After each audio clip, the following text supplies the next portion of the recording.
Check, check. Microphone sounds like it's half a mile away.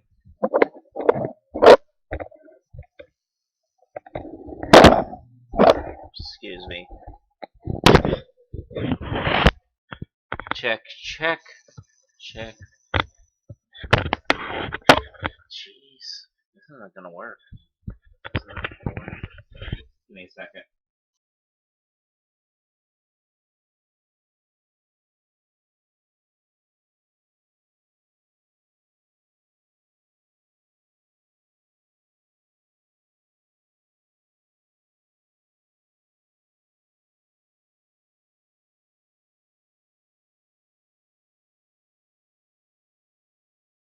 Check, check.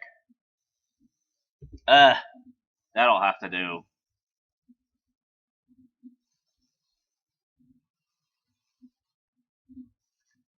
So, oh yeah, Periscope.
There we go.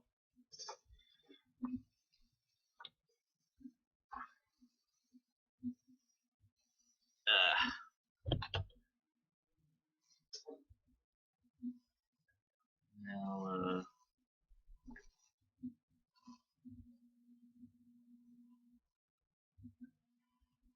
let's get Periscope on here.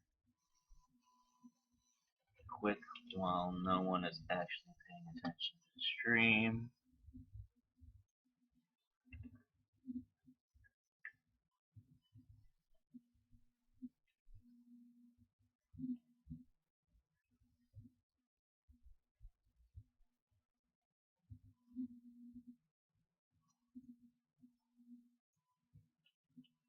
Which window capture device was it? That one. Alright. Now let's just load up some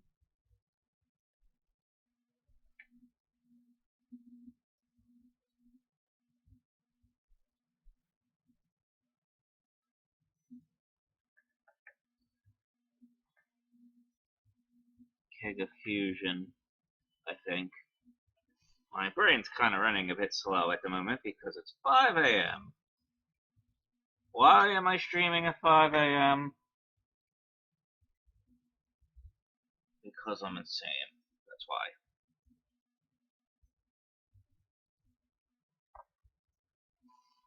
So yeah, going over some stuff that I streamed on YouTube a bit back. Let's just start with this one to let this be casual for a while.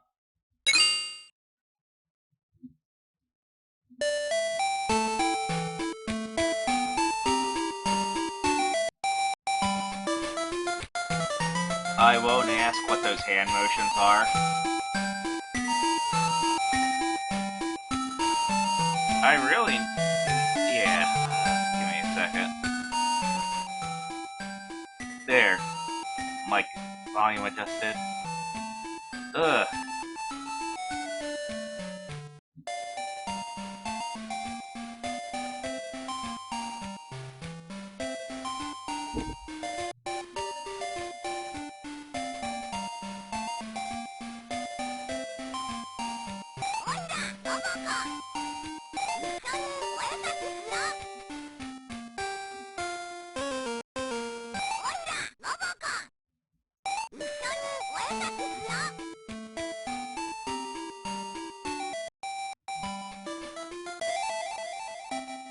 So yeah, this is a basic oikaki game.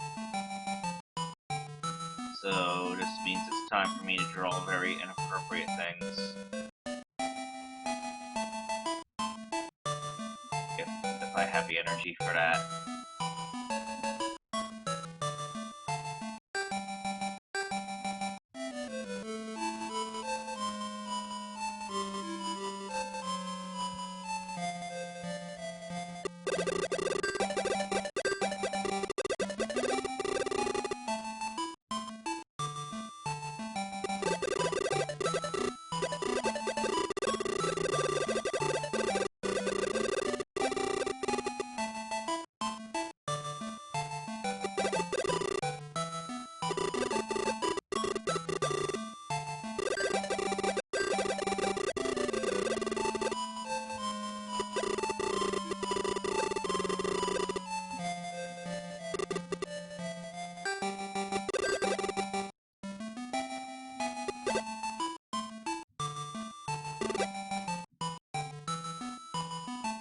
"5 seconds and I must pay." Let's see.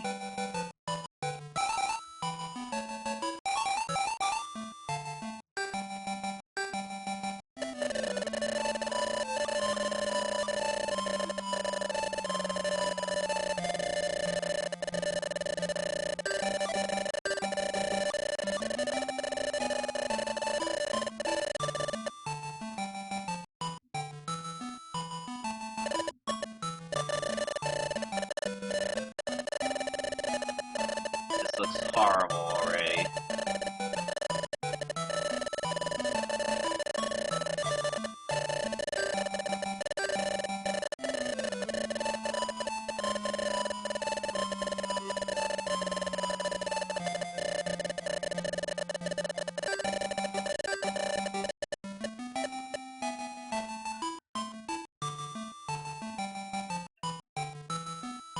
I won't even ask. Is there a color fill option anyway? Probably on the next page. No. This is... Oh! Footprints!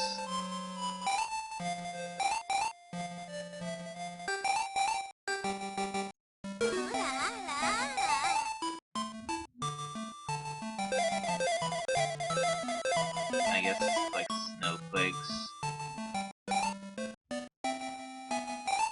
Except you could also make like other colored flakes.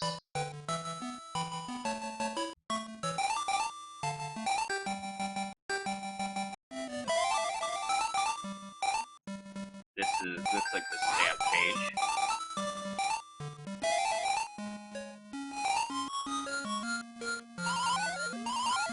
What have I done?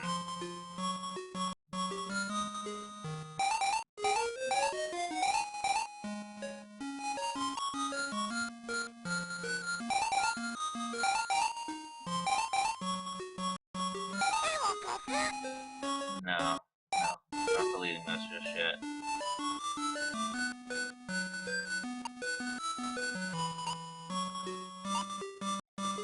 Oh, green eyes. Whoa! Eye massacre. Aye.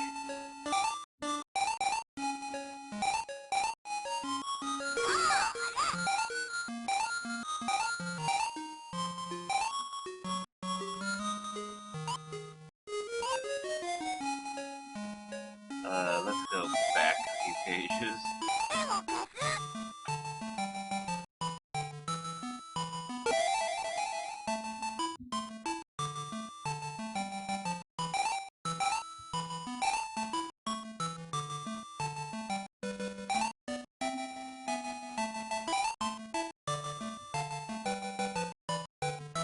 Hello, to a random Periscope person.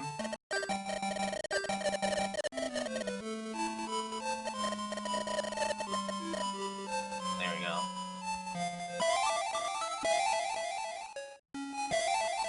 Okay, so page 4.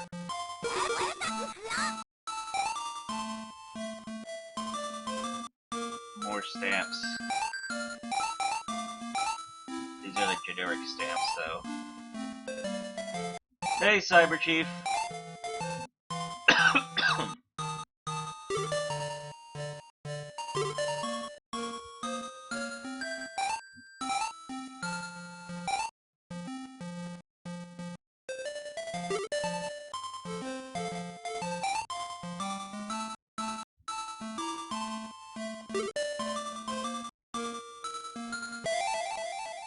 And if I recall, this last page has access to the mini-games. So yeah, let's save this abomination of a picture for now.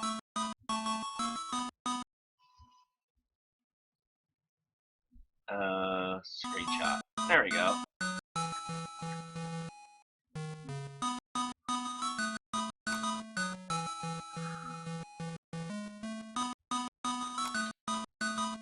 So, let's see, where did that save?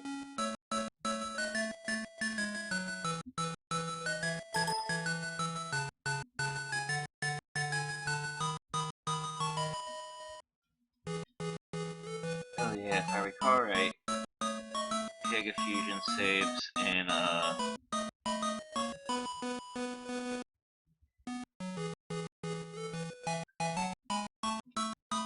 same directory as the, ROM, so it should be around here.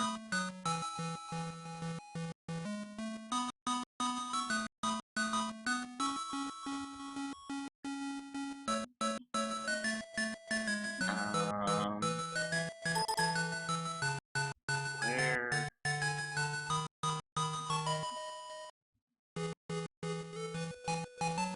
Oh.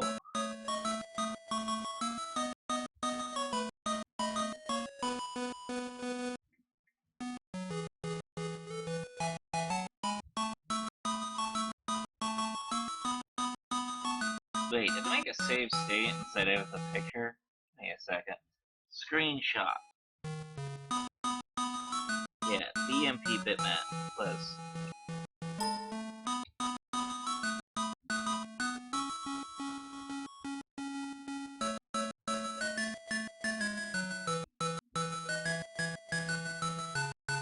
Bitmap images, please.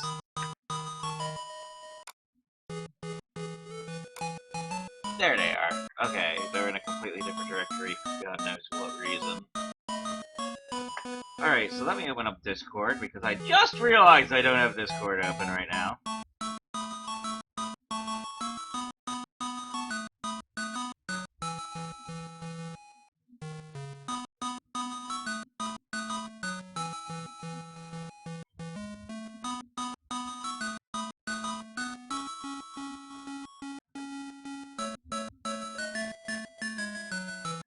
Alright, now I'm gonna post this in the Discord chat and see the reactions.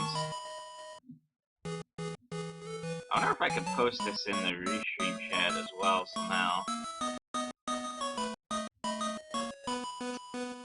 Actually, probably for now, the best would be to have it, let's see. Ah, yeah, I can throw it on the screen on the bottom. That's right.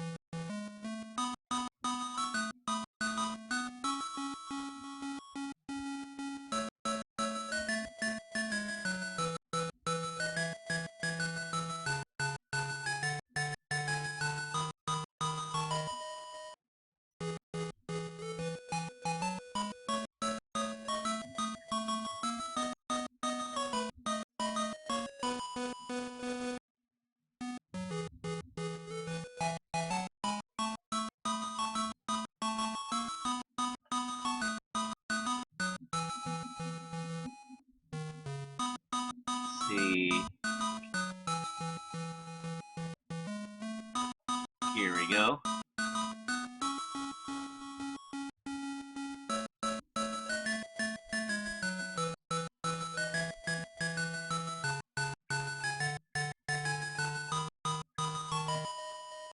Alright, now with that out of the way, let's play the minigame.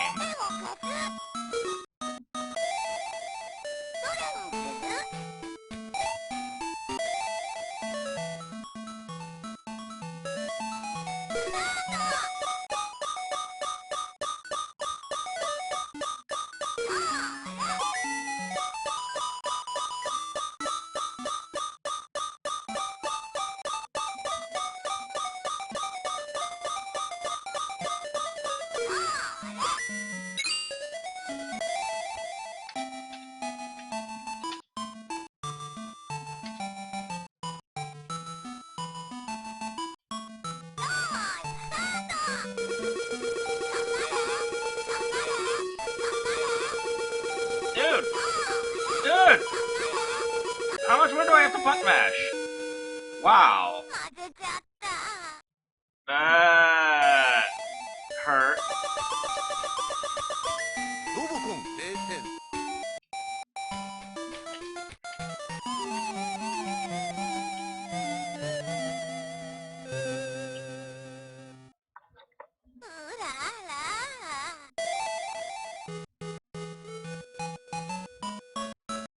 Let's try that again.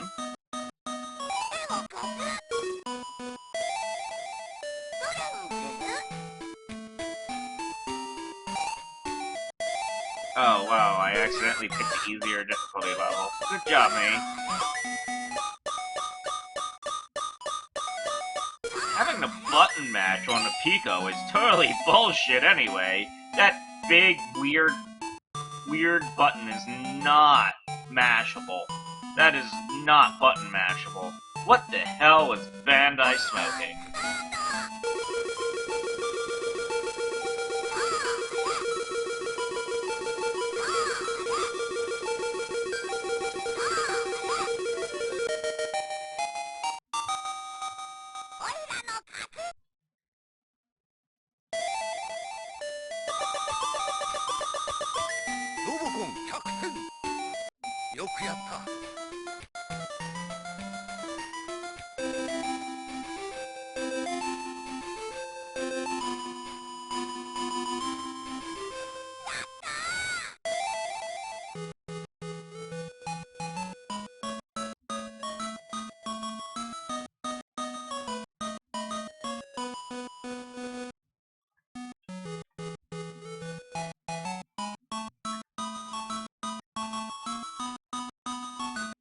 Alright, so,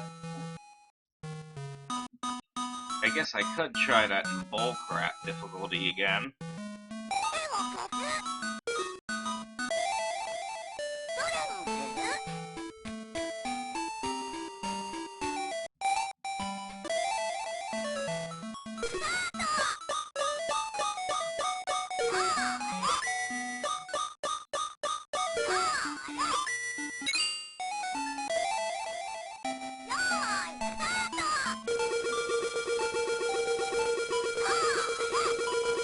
Oh,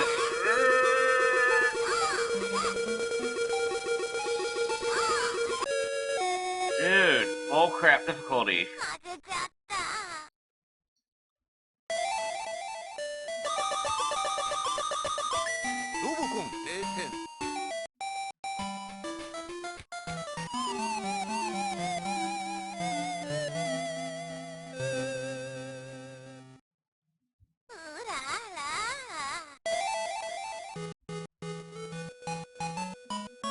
Maybe the slot part at the beginning matters a lot? Give me a second.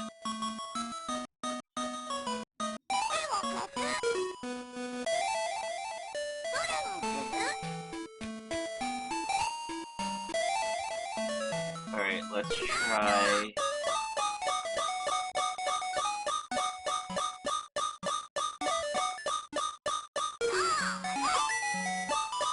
Happy.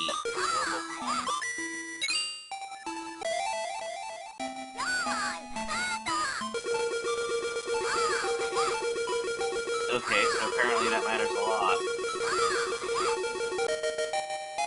The slocky thing matters a lot. Good job. So, yeah, that is... an RNG game. Fuck Bandai!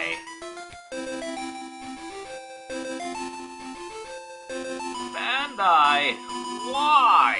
Why would you put kids through that?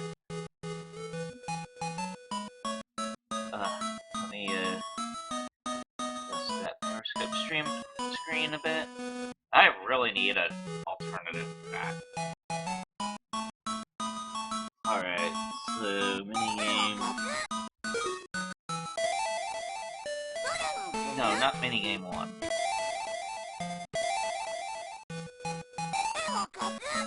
Minigame 2. Bullshit difficulty.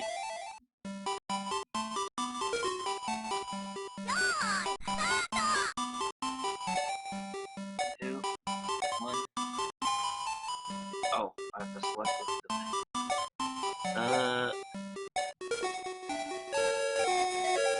Dang it. Why does it make me jump from... Why does it make me jump from pad to tablet?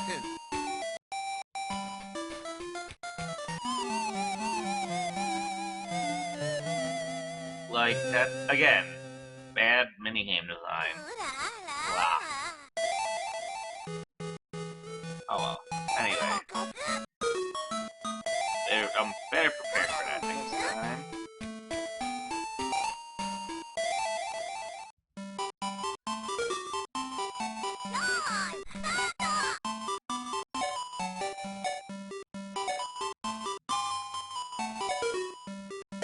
There we go. That's better.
Riley!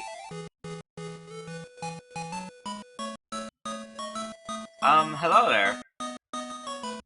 Hi. It's 5 in the morning and I'm live streaming.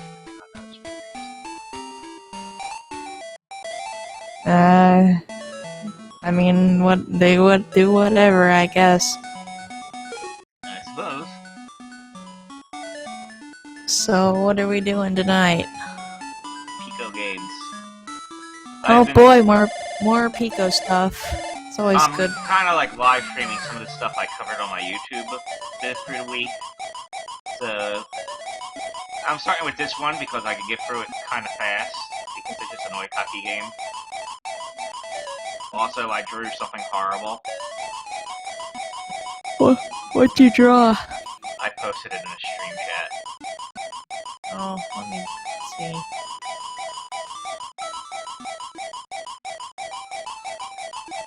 Oh, lovely. I don't even know what it is anymore. It's true art, that's what it is. Okay, I'll take your word for it. When are we gonna see this robot character in Smash Brothers? Robocon? The red trash can. Yeah, Robocon. I think he's owned by something that Bandai works with. Let me check the copyrights again.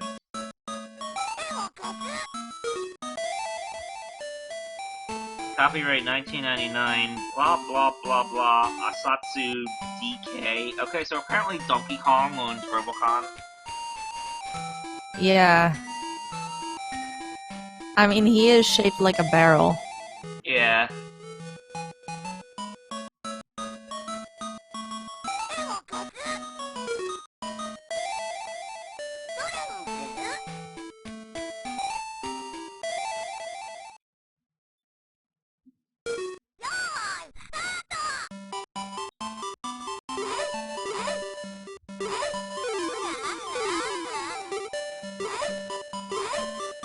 bunnies are literally impossible to catch.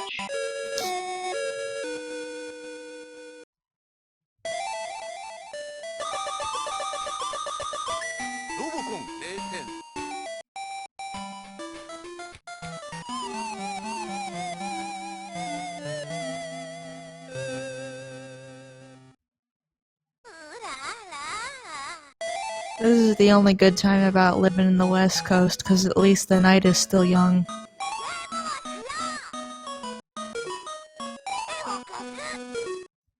It's like 2:30 here. Oh. Well, I was actually doing like word I call it, like something I clicked that I didn't see before. Well, anyway, let's try this one again.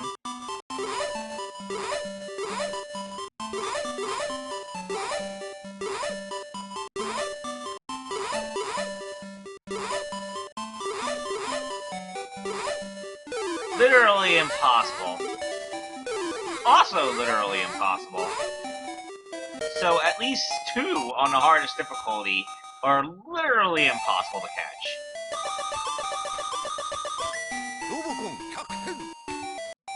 Total bullcrap.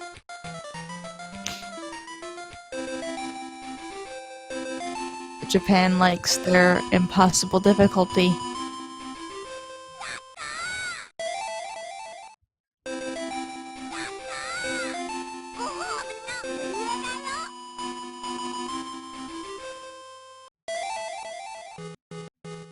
Okay, so...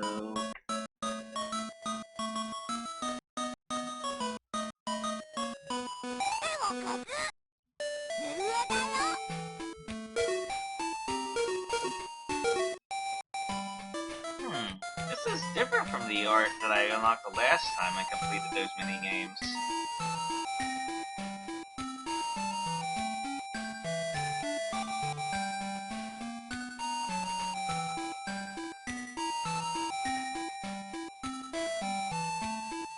Well, anyway.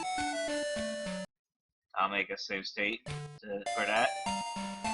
Because unlocking that art is kinda difficult for a Sega Pico game, considering some of the stuff you have to go through.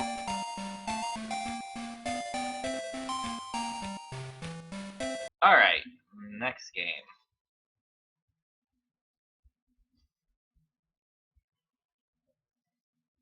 Let's see. I am not sure I want to play the Disney Princess game. Kinda is a pain in the butt for me. I was gonna say do it, but I didn't quite hear what you had trouble with. Well, I'll show you.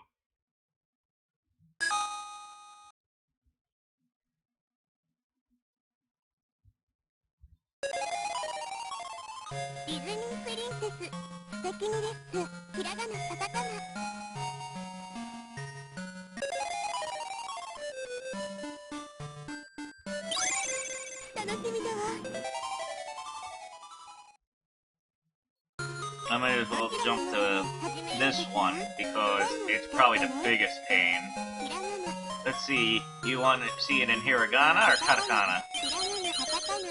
I think katakana's easier to read for me. Just a tad. We're doomed either way. Alright, so...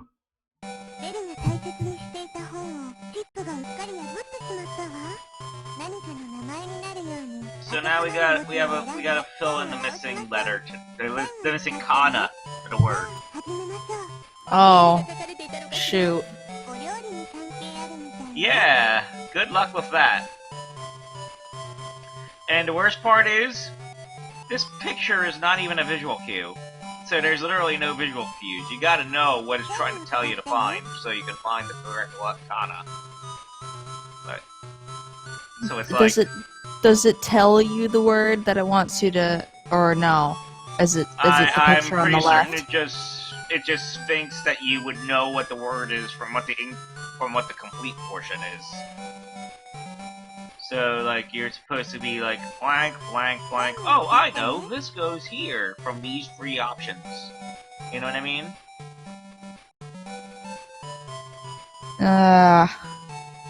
My Japanese skills are not good enough for this. Indeed. So, 1 in 3 chance to get this wrong. Let's get this wrong!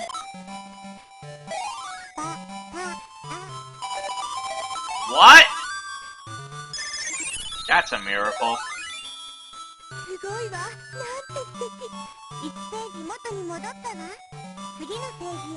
Hey, Toyashiro.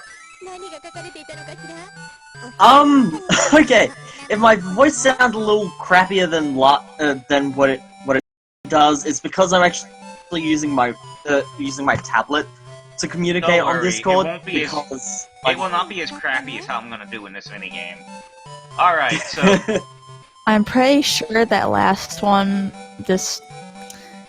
if I ever tried to do Japanese on a live stream, I'm sure a Blue Sun would smite me, but I'm pretty sure that last one said Bata, and I'm not sure. As well tonight. And I'm not even sure what that even means, because I don't know what the words mean yet. So yeah, let's see. Let's guess what this word's supposed to be from these two kanas and the 3 options down here.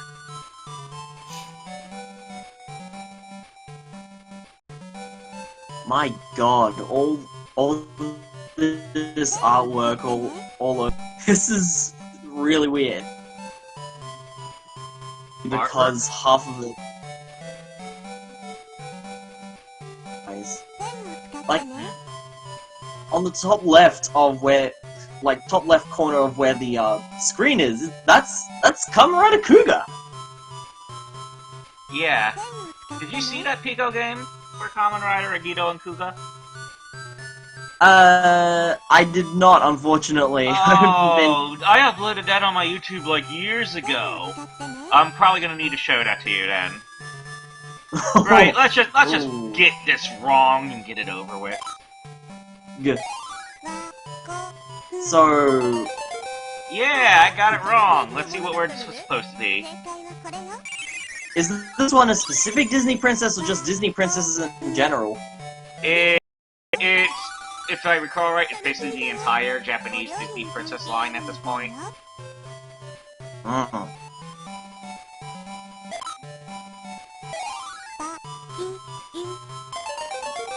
What the heck is the rest of those sprites up there? Aside from the ones that I recognize, which are... Oh god, what? Yeah, that one. Oh, so I at least know these are supposed to be English words. Okay. Huh. So that one was apparently meant to be cookie. So let's see. Something's... What would this be? Boruto? Or... Oh, actually, I'll be right back. I don't know. Which one of these would be...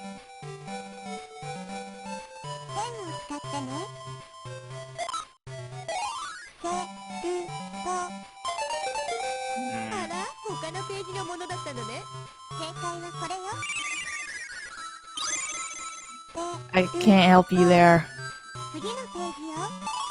Just from... I don't know. Sorry. Just remembered something about being on the crappier connection on this particular device, so I just changed that. Maybe it'll sound a little bit better, maybe it won't, who knows.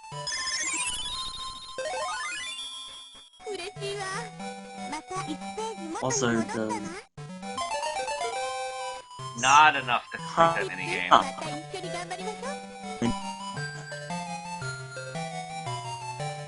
So, like, the first time I went through that minigame, I literally got none of them correct. Because I'm horrible. Like, I'm not even that bad at it.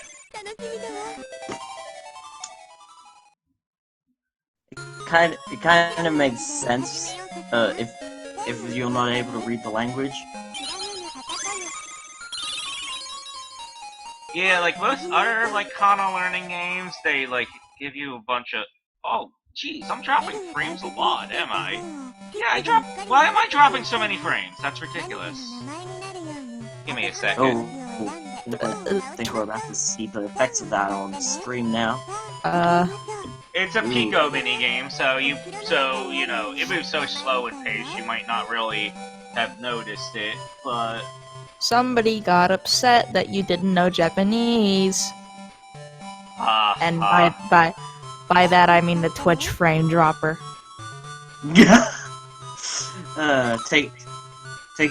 Taking on the mantle of Blue Sun, I guess.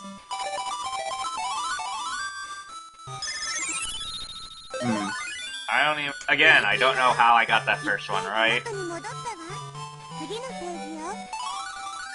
Oh god, what? Like, what? Just as a random thing, me trying to identify these sprites, the ones that I recognize, aside from Kamerad and Kuga, were, Hello Kitty, Tails. What the hell is that Tails sprite? Shin-chan and and all the way on the left, Futari wa God, I can't say it. Sorry, Futari wa Precure. Yes, Yeah. I actually know the name of that. Thanks, Mom. I see Anpanman up there. Yeah. I And needed to throw Doraemon. Anpanman up there, considering all the Japanese who love to hate Anpanman. Alright, so let's see. What am I going for here?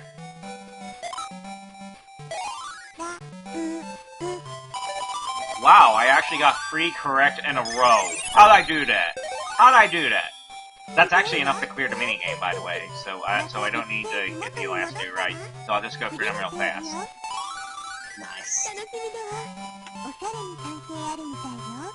The only thing I really wonder about this is if the words are somehow related to the, whatever image is on screen. Maybe vaguely related, but the problem is, like, it's not directly the picture. Like, they all share pictures and whatnot, and it's like, it's confusing for me. Yeah. So, as far as I can tell, there's no real visual cues.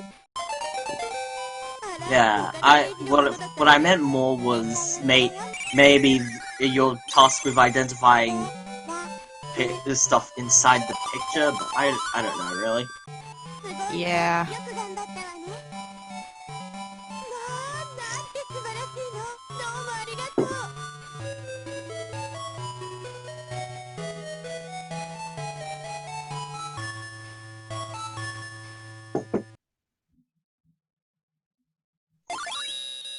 Alright, so for every minigame you complete in this Disney Princesses game, you get a piece of this tiara.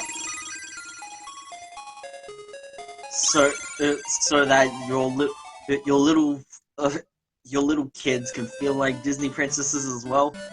I guess. Oh God! It's the 7 Chaos Emeralds. Yes, you're literally throwing the 7 Chaos Emeralds into a tiara. I mean, I would do that. Eggman would probably do that. Oh no, we're gonna have the ultimate Fem Eggman. Oh God. AOS Give me a second. I have an appropriate image for that, and I'll post it in Discord. Right this second. Kiddo. AOSTH Robotnik would do that. Yeah. So yeah, this is the Snow White minigame. It's got a lot more visual hints, so it's a good bit easier. I always just follow the shrooms.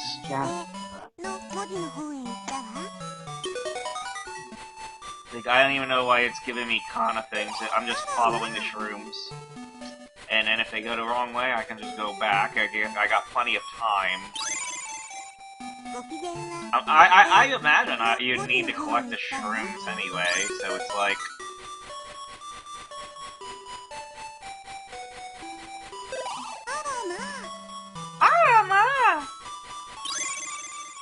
Okay, so are there shrooms on every path in this minigame this time? Because that wasn't like that last time I played.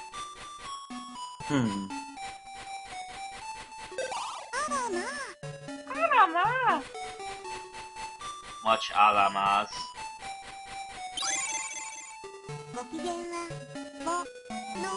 Also, guys, I just posted the image relevant to our previous conversation. Uh-oh. Give me a second. After I play this minigame, I'll look at it. Oh, it's Robotnik's butt. Of course. Thick AF.gif. That gif. I'm literally just collecting shrooms as Snow White here. Snow White is a drug addict. Confirmed for Brawl. Ate that forbidden fruit, man. Yeah.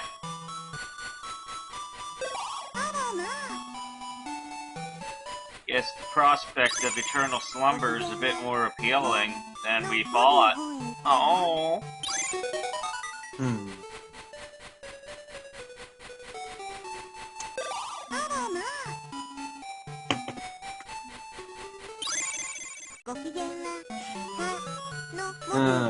For some reason, you saying that brings to mind Kamen Rider, because there is one particular series of Kamen Rider which focuses heavily on forbidden fruit, or fruits in general. That's one of the main motifs of Kamen Rider Gaim. Probably one of my favorite series in Kamen Rider, actually. So, at the end of this minigame, Snow White dumps a flower wreath on a dwarf's head. You know, I was starting to recognize while I was watching the path that some paths, and their correct choices repeat themselves. Not necessarily to do with, the words or whatever, but just, the path itself matching a previous path, in terms of which one was correct and which one isn't.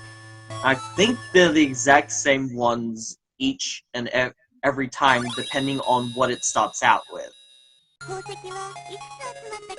Alright, so now we got the purple Chaos Emerald.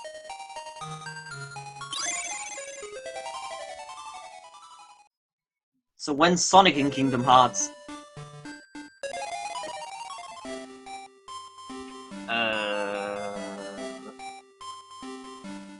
Well, he's been in Nintendo games. I'm sure it'll eventually happen. Probably in Kingdom Hearts 7, whenever that is. 2098. So, I'm pretty certain the Cinderella one is a freebie. Like, it's basically just telling me to dress up Cinderella. So, you get these options, and I'm pretty certain the only thing they affect is how she looks at the end.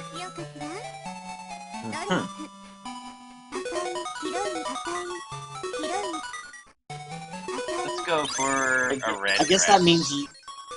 Huh. I got different options this time, too, so it's literally just, mess around.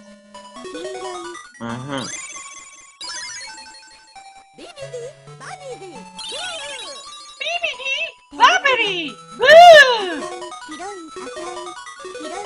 That was mildly horrifying. That's literally how she's saying it. Thought it was a lot faster than that, and a lot less high-pitched.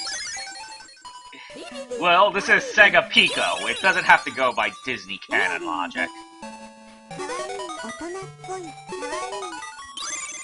Alright, I get to pick Kawaii. Let's go for Kawaii, everybody. Oh! Kawaii desu.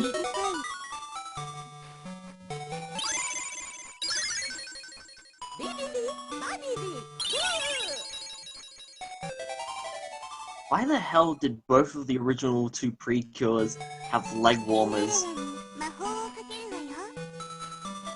Maybe someone like those on little girls? I won't say any further. Okay, anyway. So now to complete this minigame, we, wave our magic wand all over that. Oh, that came out wrong! That's great. Yeah, as soon as I... Wow, just... 10 out of 10, kiddo. 10 out of 10. And this is our dress for Cinderella.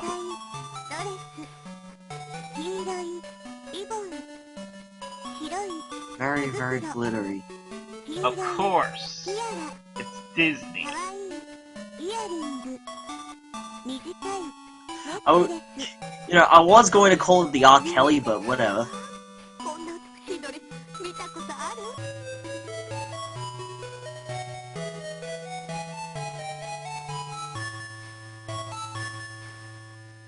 That response was about what I expected.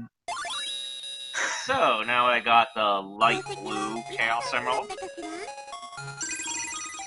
Let's go on to, Do they match the colors of the primary colors of each Disney princess that you? probably. Let's see. Let's go for Aurora's minigame. This one's kind of amusing because when I started playing it, it started to click on me that, oh, this is the talk polite minigame. Like, just I think someone who understands Japanese better will, like, be able to explain it better, but, like, here, Aurora's giving me, like, something, like, a context, and then there's two options here. The longer option always works. Yeah. Yep, because longer Japanese is more formal. Yes.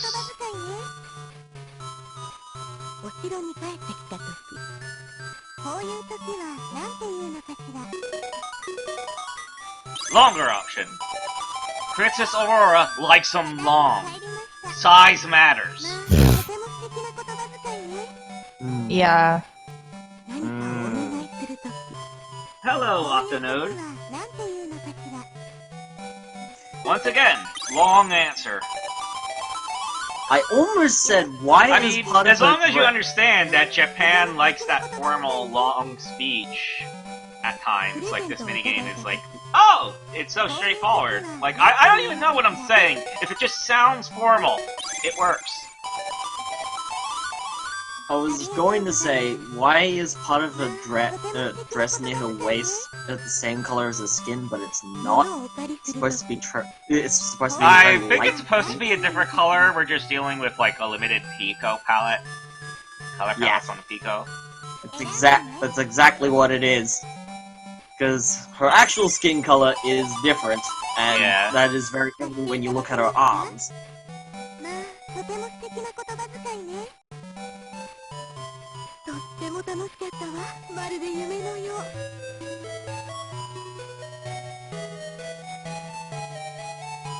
True, true. I just find it amusing that there's an actual politeness minigame on the Sega Pico.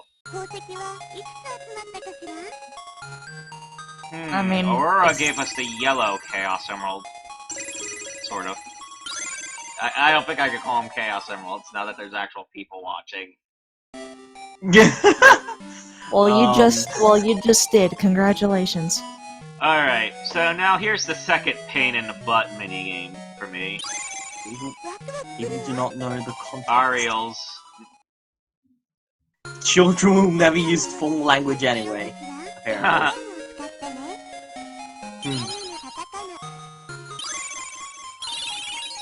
Oh jeez.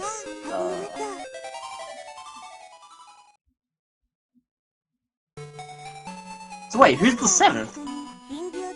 Give me a second. Let me go through this because... Okay, so what I'm supposed to do here is that combine something from here to form a word. Let's see.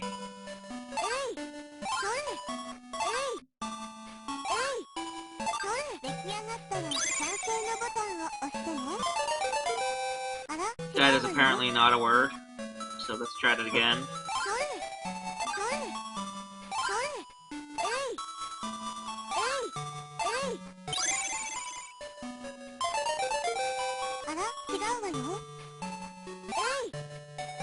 Now, unlike the Bell game, this doesn't have a fail state, so this literally just makes you keep doing this until you get it right.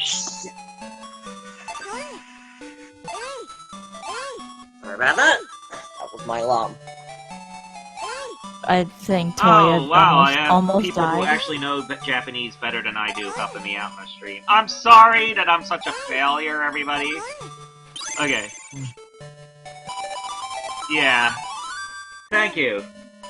Thank you. You just saved me like a good, probably like half an hour of time.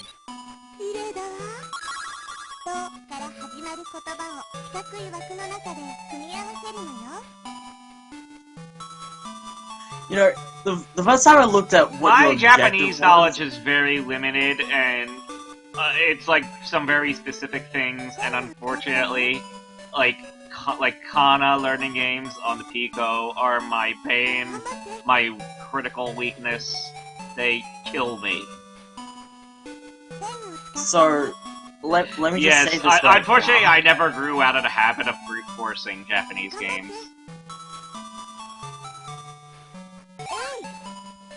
I just wanted to say this. When I looked over on the left of the screen to see what our objective was, I was thinking, are we making a literal pearl necklace? Take that out of context, if you will. Yeah, we're making a pearl necklace out of words.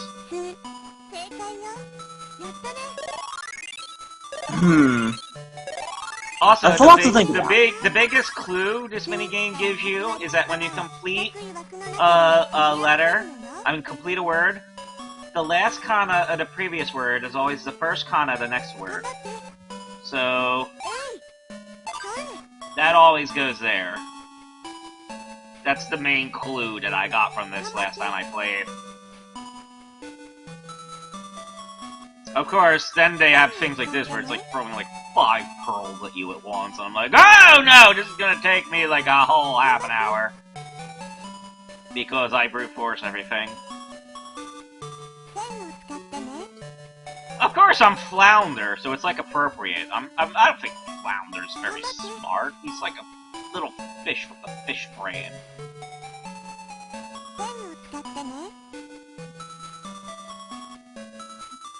So yeah, I have a fish brain confirmed.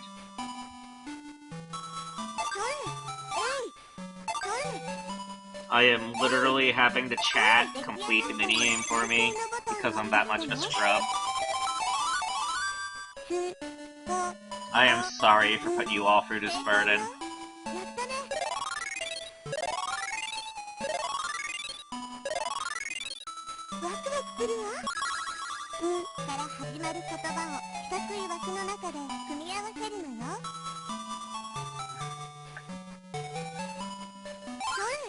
Yeah, even if I knew Japanese, I think I'd be like stuck for like 5 minutes just in thought. So it's like...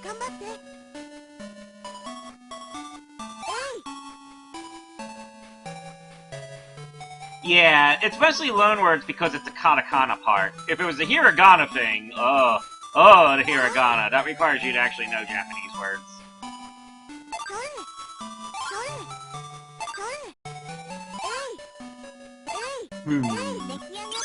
Let's get it wrong! Speaking of hiragana and katakana, wrong. Actually, not speaking of hiragana and katakana, what was I going to say? Oh yeah, I've been looking up a lot of stuff on Shovel and playing Shovel Knight a lot recently, and part of that is to do with the fact that Spectre of Torment is coming out, but the other half is hopefully that next update will actually bring us the Japanese language options overseas, because they did a lot of cool things with it. They did cool things with Japanese language options? What, with like interesting fonts, I guess? Well, not exactly that. It's more so to do with the Japanese localization itself. Like there's a blog post about it on the Yacht Club Gamers website, and essentially they detail how they sort of reverse localized it. Like adding animated grass, swapping sound effects for enemies, change color palettes in certain cases, a bunch of stuff like that. Yep. And it's essentially they said that if you use the Japanese language of the game, which is currently not available internationally, but is available on the Japanese version, which came out for 3DS and Wii U in Japan sometime last year, or maybe 2 years ago, I can't remember. Essentially, those changes will be in effect, and if you enter a specific code which matches that of of the Japanese version, you also get those localization changes in every version. So it's like a little, like one of there's. What was I going to say? Like, one of the things that they change, in particular, with one of the cheat codes, is in their equivalent of butt mode, because apparently butt is not the most funny word in Japan, they made a couple of changes which they thought was a little bit too extreme for the reverse localization process, as it were, including changing carrots to daikon radishes, and making the gold that was worth 10 into a like more of a Koban coin, like the one that you would see on Meow. Ah. I can link it to you guys actually. Give me a second. I'll link it in stream and I'll link it on Twitch as well. Really cool to look at stuff like this because, like, this minigame's a bit easier to brute force, by the way. So, yeah, I'll just get this done eventually while you talk. Yeah. Alright. Games. Here's the link for you guys on Twitch. You will have received it by the time learn Japanese purely for speedrunning games that are faster in Japanese. No need to do that if you simply know the route. I mean, really, that's... Well, yeah. some games are faster in Japanese just because the text scrolls that fast, you know? Yes. No need to learn the actual language if you know the route, though. Just know what the hell to do and what the hell to select. And here's the link for you guys on Discord, so you can check that out as well. Last star. The description for the Yacht Club Games website is Best Game Company Born of a Yacht. Oh my god. The sense of humor is quite a charm.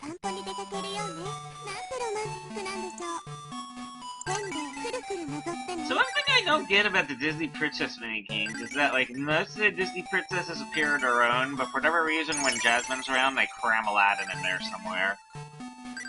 Who?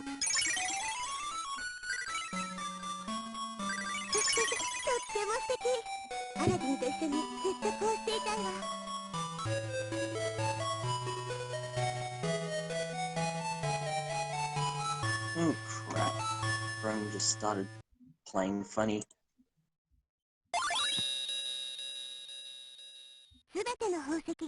And then, after all those are done, it just gives me the last one. Wait, so, like, the 7th Chaos Emerald is just a completion bonus? Pretty much. So here's the tiara.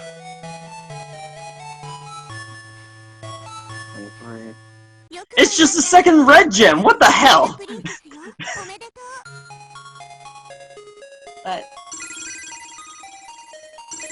That's kind of a rip. Very rip. There's still one more page of stuff you can do, though. Huh.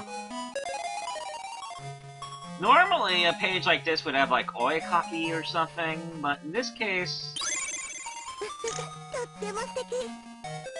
Let's see...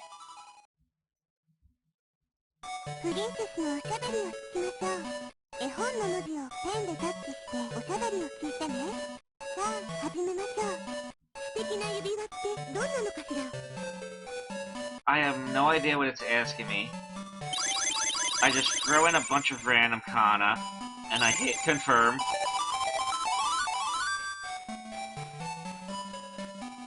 And it just keeps going.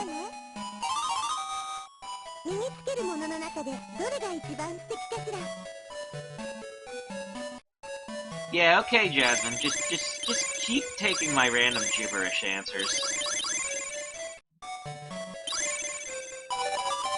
Wonder if this is... is this supposed to print out on a piece of paper or something? I don't know. Maybe it is meant for the pre-fun. There do seem to be some aspects of this that seem like they were meant for pretty fun. Probably, especially that tiara. You know? That tiara just streamed pretty fun on something. Alright, so let's see. Oh yeah. So, who here remembers when I played that Pokemon Advance game for the Sega Pico? Oh my I do. god, that was a fucking treat. Well, guess what this last page is? Oh god, really? Is it a repeat of that? Haribo, Exitabo, and Celebi. No, not, Wait, when not did that Celebi get into Riley. the picture? But yes, Because it has it was the exact same Kana lessons. Well then.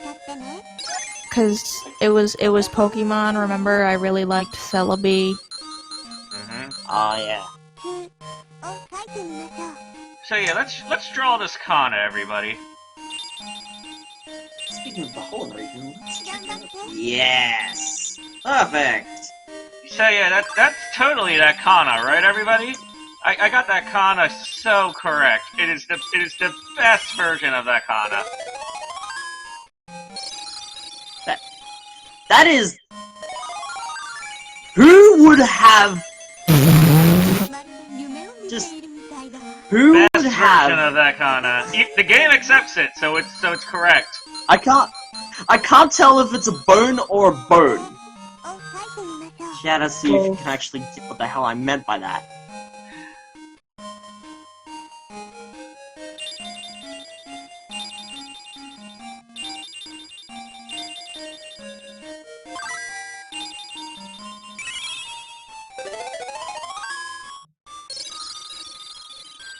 TaskBot would have a field day with this.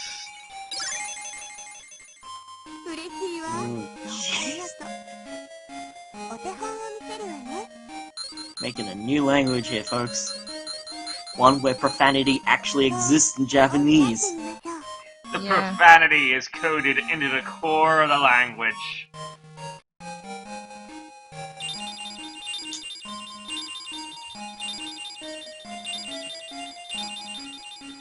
Just for reference, by the way, why I was cheering before was because I was training up a Bagon. It still hasn't evolved. Take this thing to the battle tree, though. But first I'm gonna have to level it up to level 50. Actually, no. I have to level it up. No, I don't, actually. Once it evolves, I can just use a heart scale, because it's... Now, I don't know if this game gives you any incentive for completing all the Kana lessons like the Pokemon one does. I hope Wait, not, what? because then we'd be here forever. What the hell? Oh, okay. Different strokes and different colors. Different strokes for Different strokes. folks! I know, I wasn't going to say it, that's the... How the heck does that work? You have created the most corrupt Ronald McDonald ever.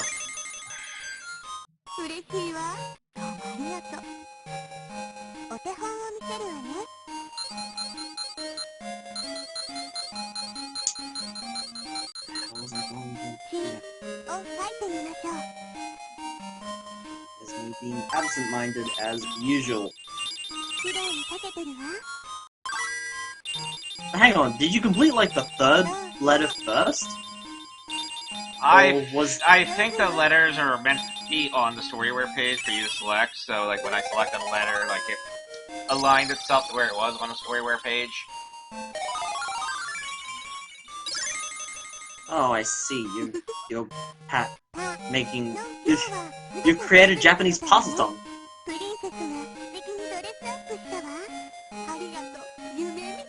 Because it's a snack.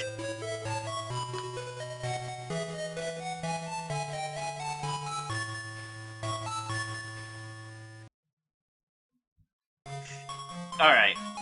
No more of that. I gotta show Toya the Kamen Rider game. Give me a second. Well, one of the Kamen Rider games. Let's see. Kamen Rider, Guido and Kuga Wild Battle. What's supposed to boot us up again? What the hell?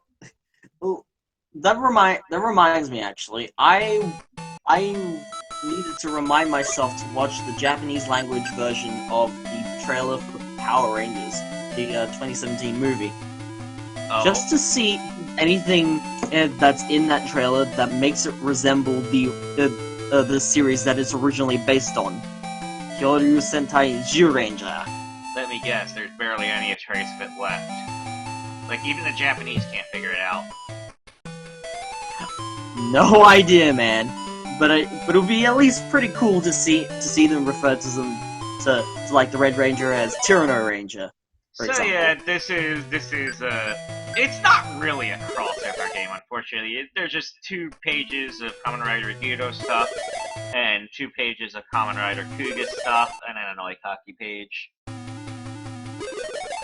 This was before Versus stuff was extremely common, and the same with crossovers, I guess. Yeah. Alright, so both of them have, like, a main gameplay mode, which is kind of like a fighting game mode, except it's on the Sega Pico, so it's, like, horrible. Let me show you a bit of it. Select your first pick, 109876. Shout out to everyone who gets that joke.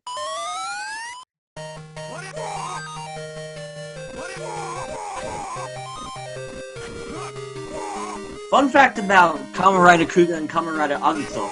Originally, there was a... like, it... by... hold on, what was it? Oh yeah. There is evidence to suggest that Kamen Rider Kuga and Kamen Rider Agito were actually supposed to be the same universe. And this is given a nod in Kamen Rider Decade, where they are actually indeed parallel universes when they travel to the world of Agito. What? Whoa! I never did that before, and all the time I played this game. How the hell did I just summon my motorcycle and run over the guy?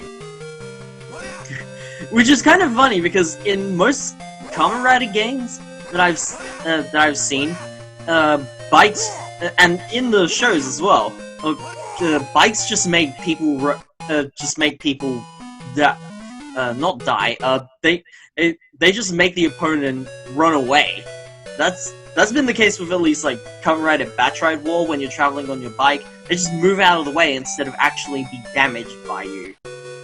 So yeah, I'm pretty certain like all the specials in these games are like total RNG, which is why this is the first time I've ever seen Kuga just summon his motorcycle and run over a guy. Oh god. Oh, never mind. I was just thinking something else. Anyway, so yeah, besides that mode, there's like a survival mode and a training mode. I guess I might as well show a bit how it looks on the Agito end as well. I do like the fact that the HUD up at the top, where the life bar and the timer is supposed to resemble Kuga's belt, which is, oh god, I forgot what it was called.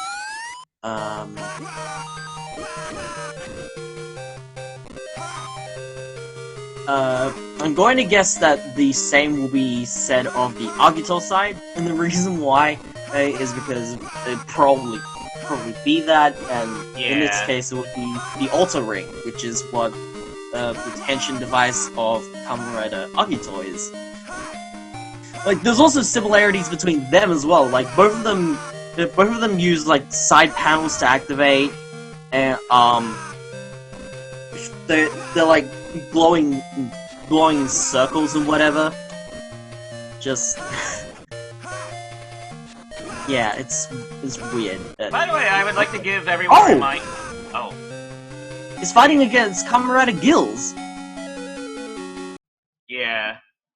Kamen Rider Gills is in the Agito version for some Did he just sweep you for 40% damage? I think I should nerf the difficulty level, because 40% damage is ridiculous in this game, and specials are done by Power NG. There we go. Let's try this again.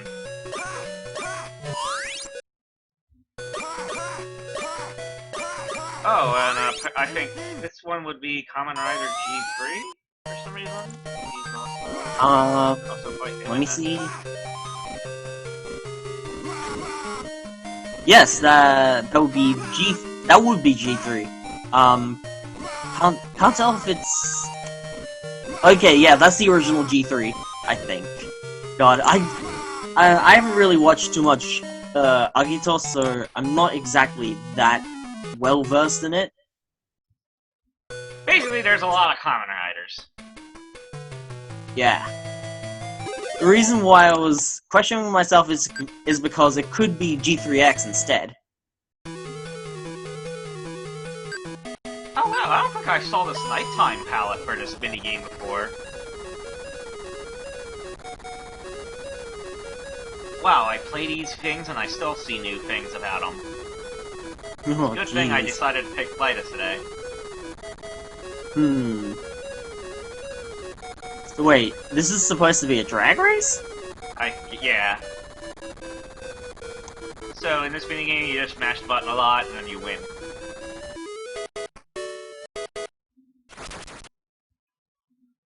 I was gonna make a comparison, but I don't know the last masher guide of that. Also, load please. My internet's currently. So now here's a slot minigame. Oh jeez, and then your thing transforms into the oh god, like Agito Tornado or something like that. Okay then. Yep. I see that they I think this was released like earlier in the timeline of Agito, and the reason I Probably. say that is because there's no presence of Burning Form, Shining Form, G3X, like any of the movie exclusive stuff, or Gills Exceed.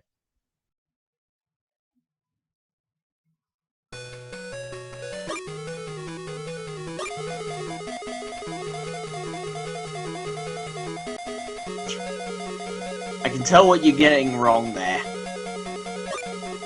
I think I'm starting to get it too. But when everyone has similar pants, it's kinda, you know. Yeah, it makes sense. In this case, the Agito head that doesn't have the flares, that should go with the silver body and the yellow light in the center. That would be Agito ground form.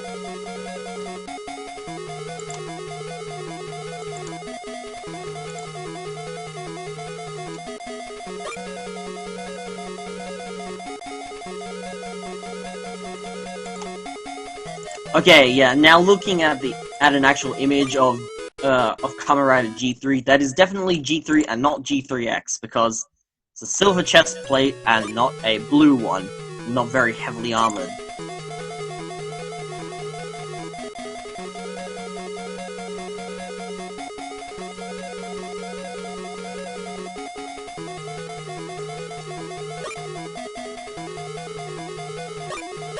Whatever, let's just get these wrong more.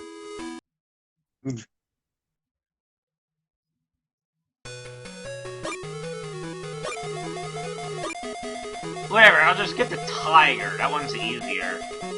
Yeah, That one that makes is more true. sense visually.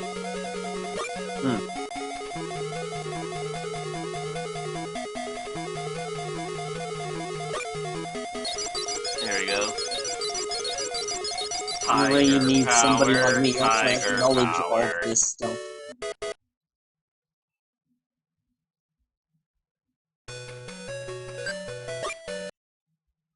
Stars and everything because it's awesome. So yeah, in this minigame you shoot stuff. Shoot it dead. Where's my cursor not working? There we go. Also, that tiger looks very well endowed. I didn't need to know that.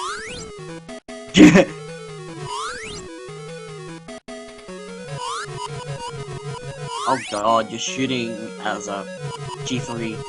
Yeah. So yeah, Yeah, this is a Sega Pico. Just a reminder, this is a Sega Pico game aimed at toddlers, and I'm going around shooting stuff.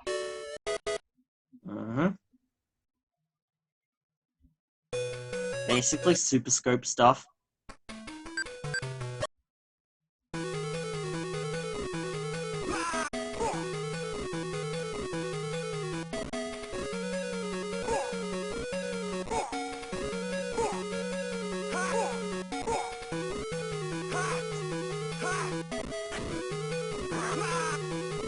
Here goes Groundfall with the Shoryuken!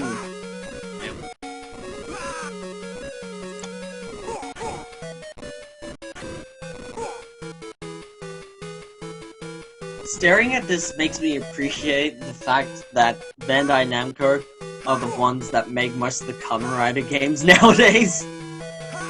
I believe this is a Bandai game, so make of that what you will.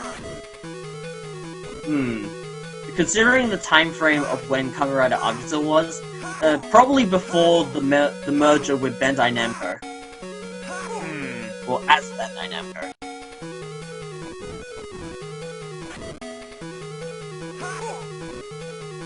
Even then, though, even in the merger, they still do like projects identifying as Bandai or as Namco. Yeah, like it was very clearly Bandai Namco. Pac-Man just sounds too weird. Yeah. As would like Bandai Tekken. Or like Namco as Super Robot Wars. Yeah. Actually, that kind of makes sense. But yeah, they'll be like Bandai and Banpresso and stuff like that. Namco It's Sailor funny. Moon anime game.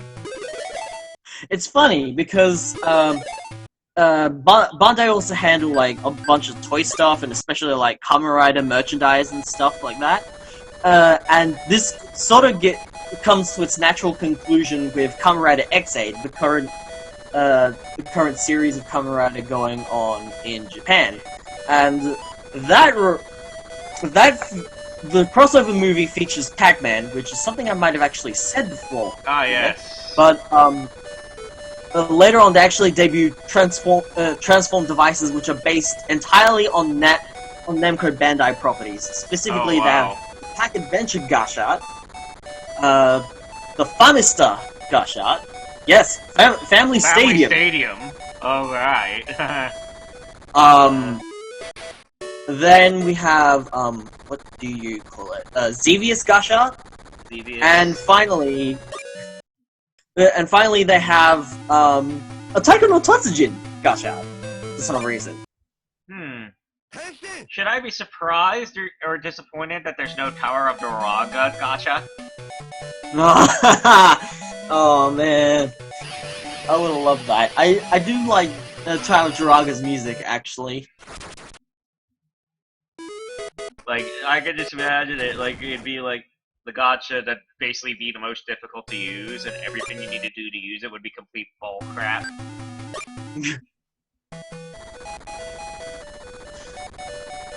Oh jeez, really? A transformation from Mighty to Amazing Mighty. I think that's Amazing Mighty anyway. Yep. Yep, so what else? Kamen Rider Kuga can do Chol Henshin, whatever's in this. Yeah, you are correct in saying Chohenshin, because that was his catchphrase, and He said it in this game a lot, so yeah. It's said whenever he transforms from one form to another, I think. Yeah. It's kind of...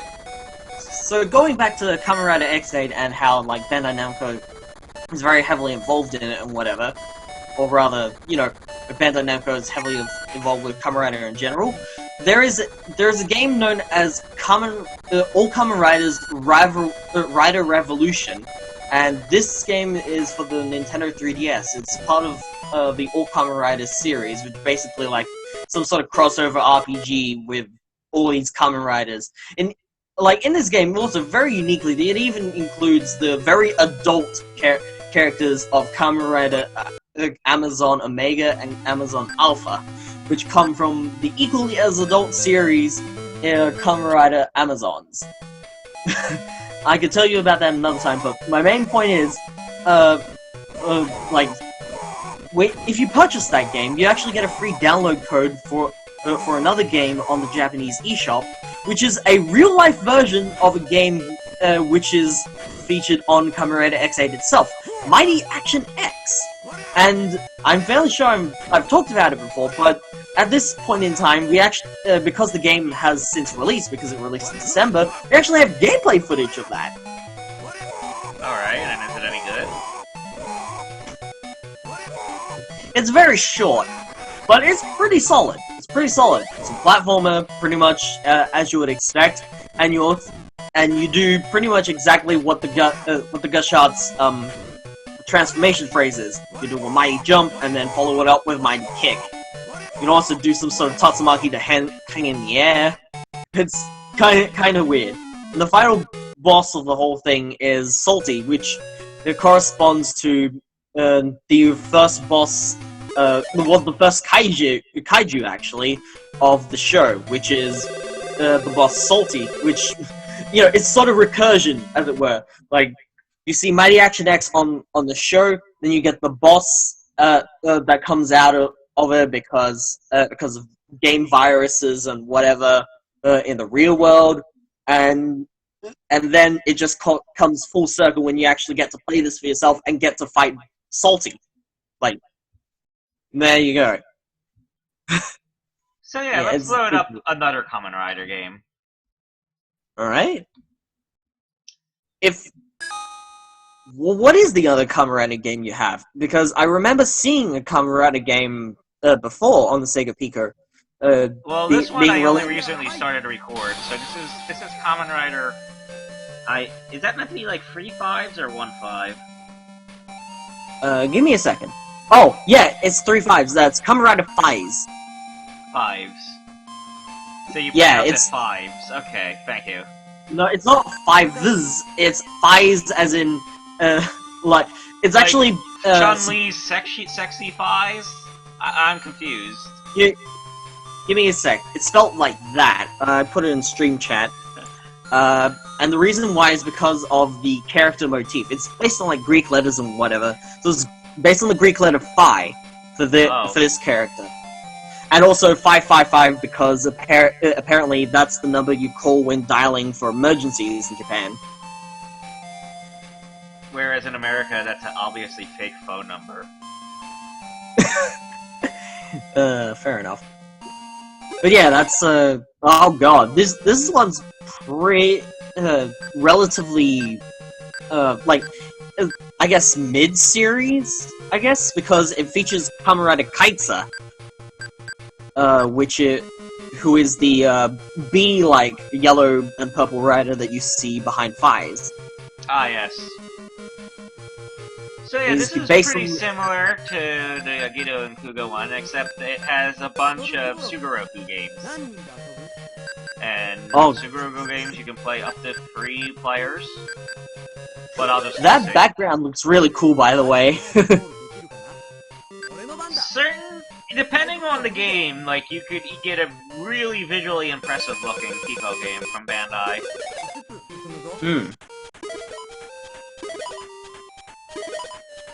Like, in fact, maybe after this I'll show you the Deca Ranger game, because I thought that one had, like, some nice eye candy.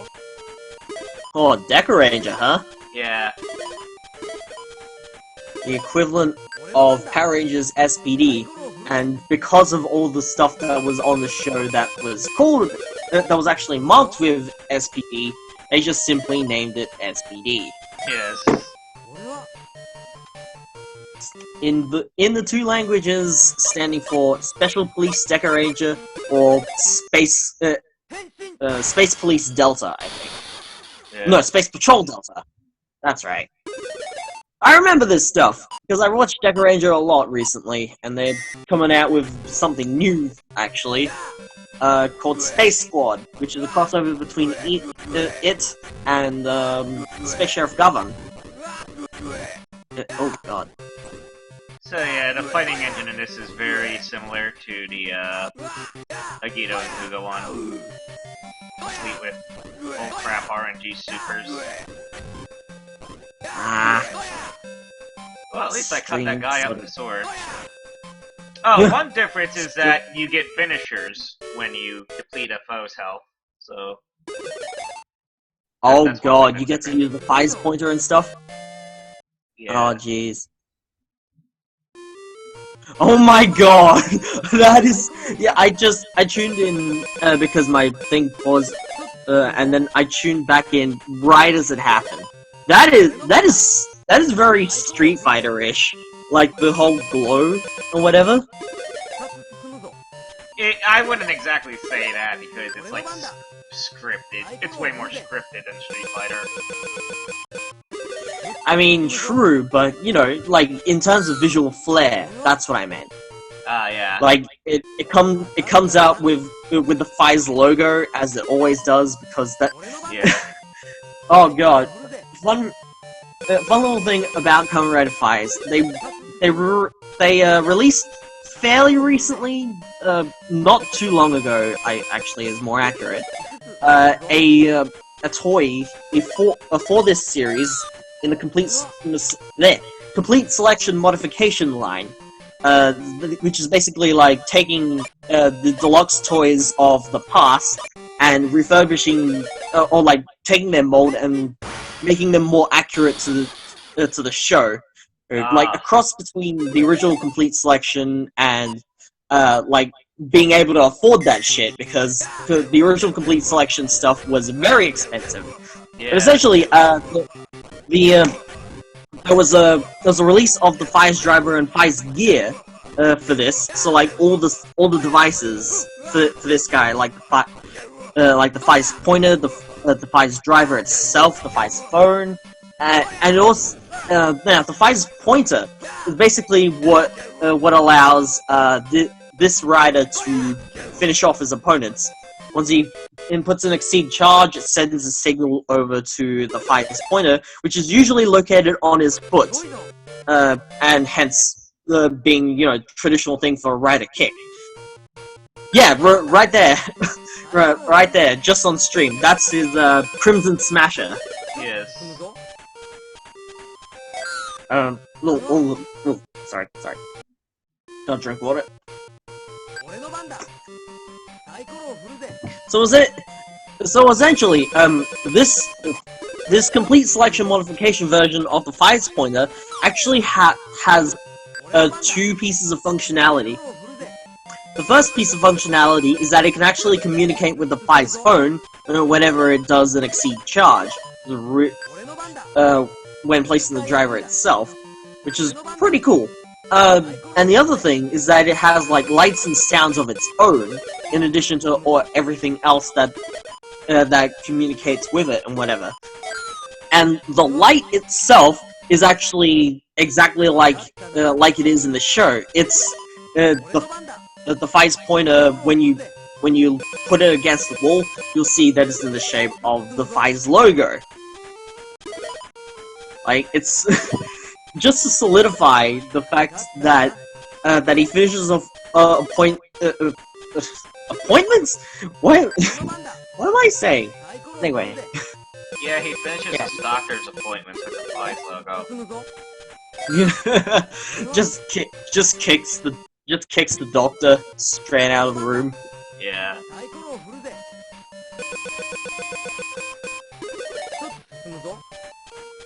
It's kind of weird seeing that end screen after a battle is complete, after the whole finisher thing, because it's just Faiz, Kaiser, and the Autovargin, which is, by the way, his motorcycle, which can turn into a mecha.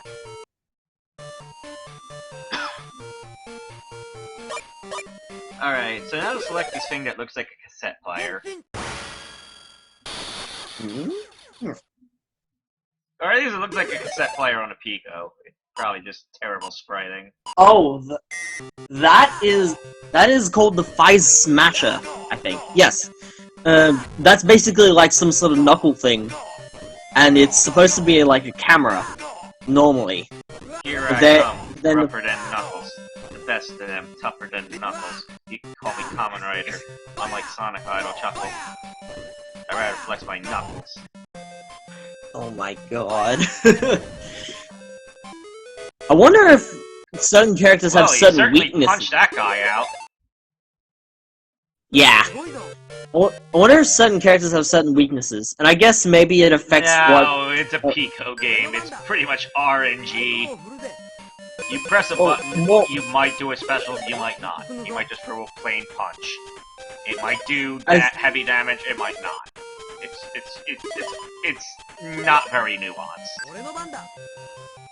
Maybe it is a little bit more nuanced than you think, because I believe that what the thing might have affected is what attacks do more damage to the opponent. Like, your punches look like they had a lot of power.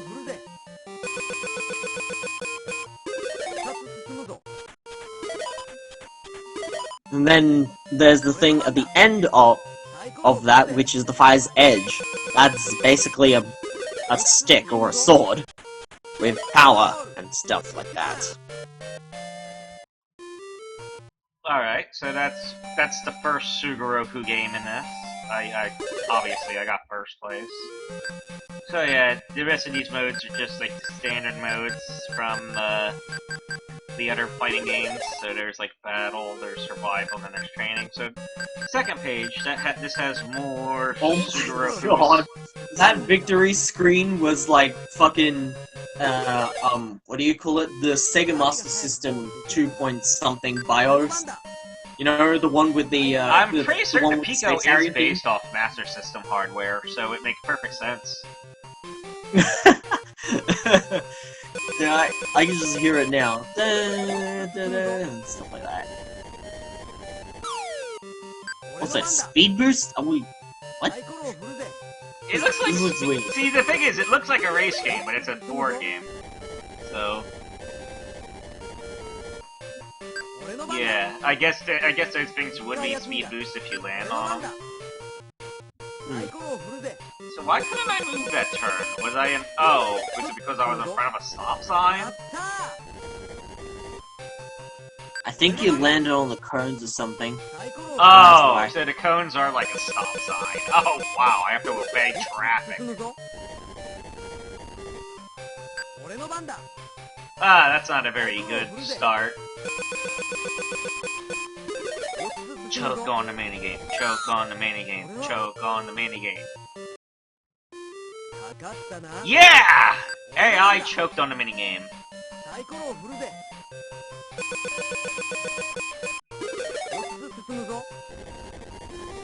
Oh, okay. There's various cone things with signs on them. There is... it appears that they have their own effects, like the one on the right. Why are all the lanes different? The lane on the right has a U-turn. It's bullshit. Basically. I mean, it's like, it's board game stuff. It's like Mario Party. It's inherently unfair. It's basically just made inherently unfair to make you hate somebody. Alright, so let's see what this minigame I got was. It's the button mashing motorcycle in the game. I basically just button mash till the gauge is full, and then when it's full, my motorcycle transforms. That's it with it. 15 seconds. For some reason you have to build up power. And then it transforms into the battle mode for some reason. It actually doesn't make a damn lick of sense, because if he was changing into battle mode while he was being rode on, that would probably be an awkward situation. Yes. Yes, it would. That being said, it can drive and attack on its own will, because it was because its original programming was solely to protect a particular, like the Order Vajin's orders are to protect a particular character in the story. Ah.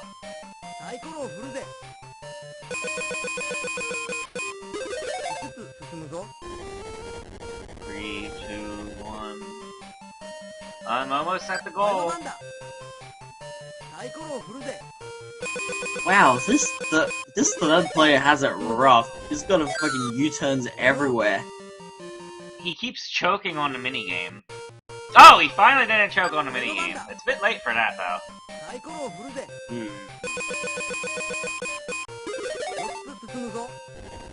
That's a nice thing about the AI in this game. Even if the board game is inherently rigged with you on the RNG, the AI sucks at minigames, so you have plenty of time to catch up. Fies wins by doing absolutely nothing. Pretty much. Fies beats Fies. Let's see, this was the motorcycle game. Let's see. Yeah, this one was that game. Alright, let's just go through it again real quick.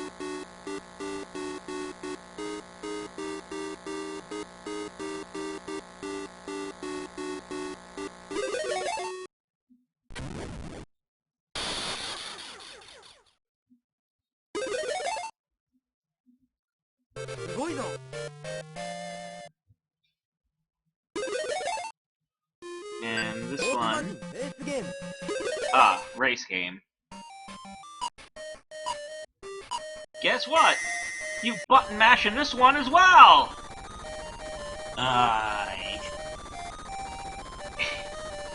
That's what happens when you have a system which doesn't really have good tactile. What? How? I was button mashing to the max capacity! Screw you! Screw you, fucking centaur dude! You were racing against the Horse Orphanaut, who is a very important character in the story. I don't care how important he is. I'm gonna beat him in this race.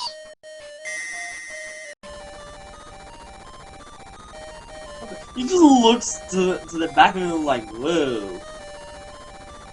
What the heck?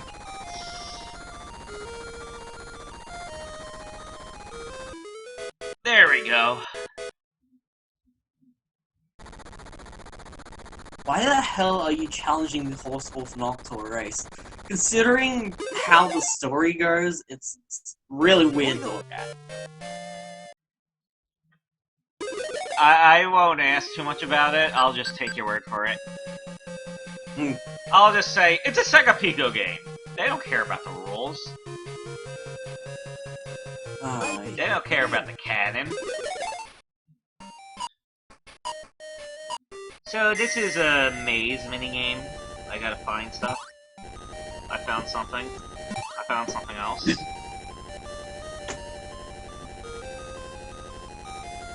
I found a bird thing.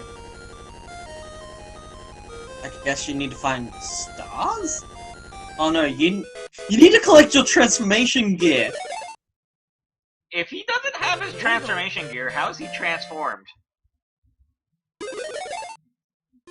Like, it's your transformation gear and weapons. That's... like, just then you found the Fi's phone, the Fi's memory, the... Oh, fuck, I forgot the third thing, but then you found Fi's edge at the end. So, like, that's super weird. Why the hell are you trying to find his transformation devices while he's already transformed? Sega Pico games! That's all I can answer that with. If the belt was off him, he should have been canceling out of the transformation. Yeah, that's exactly what I was asking. Like, if he's looking for his transformation gear, how's he in a transformation? That was my question. Alright, so here's the third Sugoroku game in this. I rolled a 1! Oh, come on! I rolled a 1 on my first turn. It's kind of... I will admit, when I first saw the screen, it kind of looked to me like the board game level from Gunstar Heroes. You're right, this one does have some resemblance to that, especially because it's like that rectangle shape and the icons. So yeah, the gist of this minigame is that you gotta land on the squares with the Kamen Rider gear. If you see them. Yeah. Like, I believe as you... Then there's a roll again or something down the left corner? I believe that the left corner is just a dice roll, so that you do a second roll.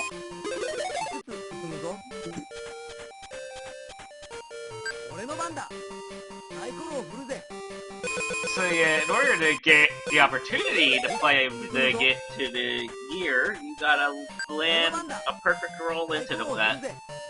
So come on. The dice screwed me. Screwing the AI as well. Yeah. This could go on a while without either player getting anything. Alright, finally. Here we go. I hit a square, then I play the... Oh, it's this minigame! Oh, okay. Okay, 0, 8, 7, 0, 9, 6...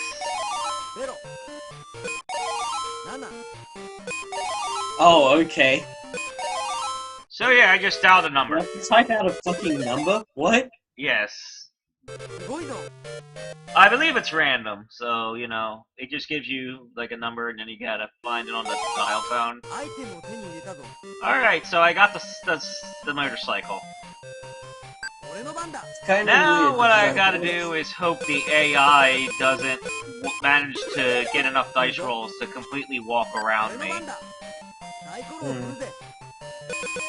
So, player 1 currently has... Oh no, I rolled a 6. That's not good.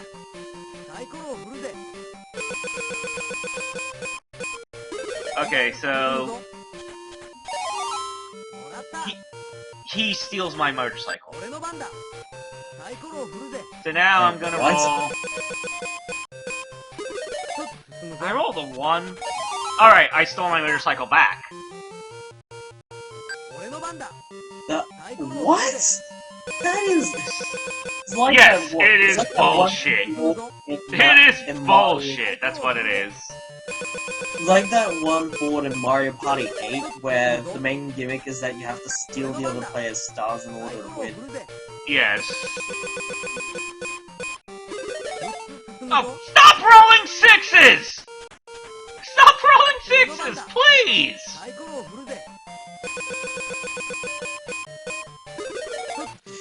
Eventually you roll enough 6s to actually be able to... Also, you know what I just noticed? Picked up one of the items, but not the other. Yeah. You have to play until all 6 of them are gone from the field. I believe you win if you collect free, so... I guess it's just like that so that, you know, everyone has a decent chance of getting him.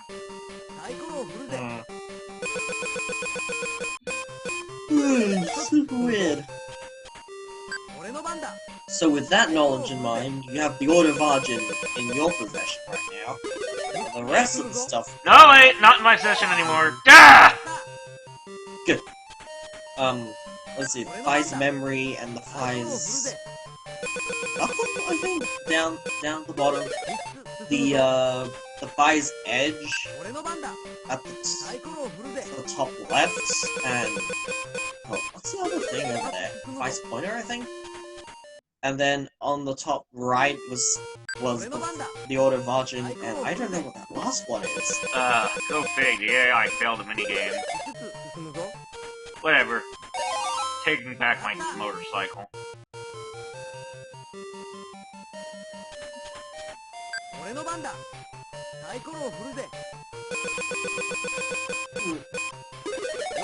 Oh no, he's taking back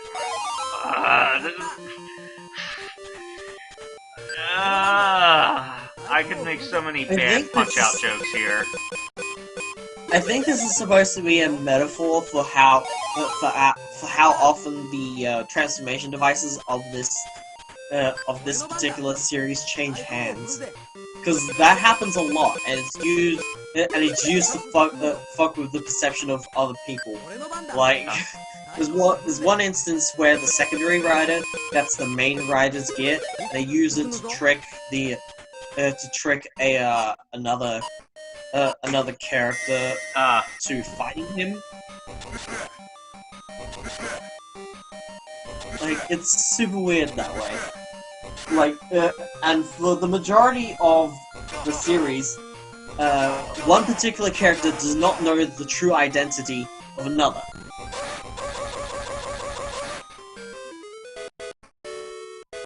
Alright, so I just cleared the minigame where I cut people up with my sword. Yeah, what the hell? You're just fucking slashing at them using the Fire's Edge. Yep.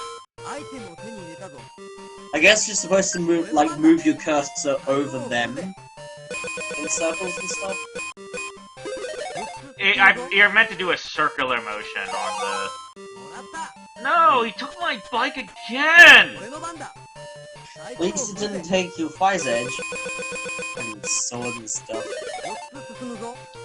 Give me back my bike! You're no Doc Lewis!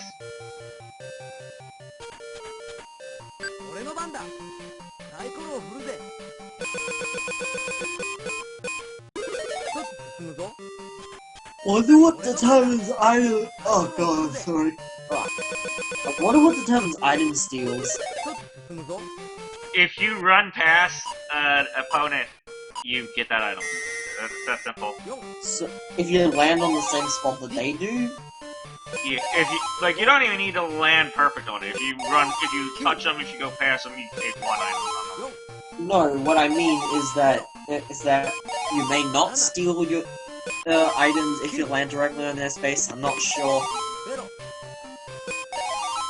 Just seems like that would be the case. Anyway, I did the phone minigame again. I beat it. I got the third item. That should give me the win, I believe. Unless the enemy gets a turn.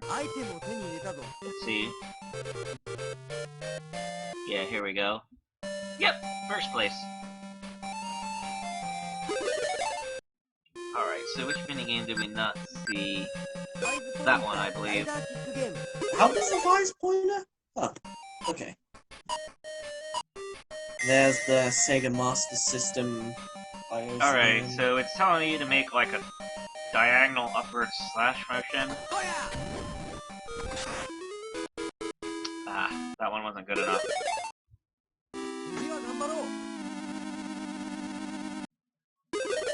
Oh, you need to slash through, huh? Okay, what the hell? Maybe you need to do it, Hold on. over and over? Oh, I think I know what I'm doing wrong. Give me a second. Okay.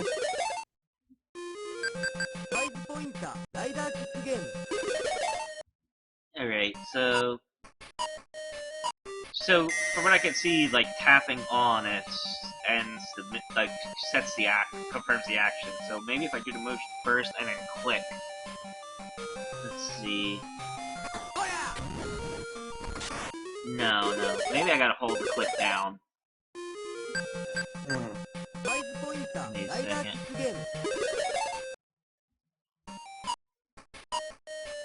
Yeah, there you go. There we go! I think that's it for the minigame. You just kicked the damn rock. Yeah, you kicked a rock.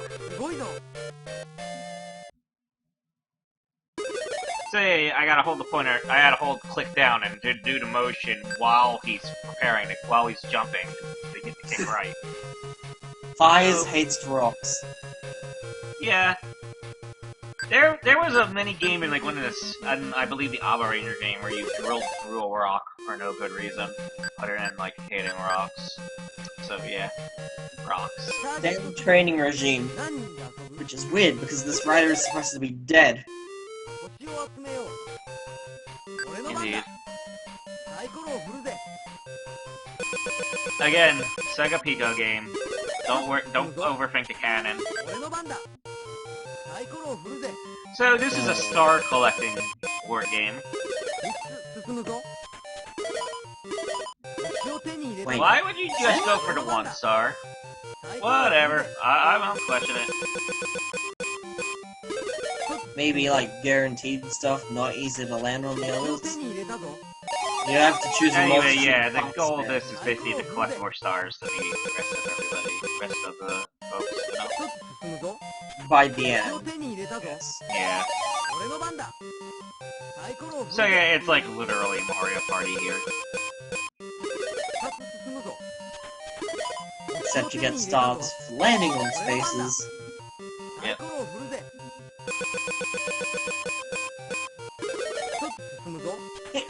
Oh god, sorry. One, two.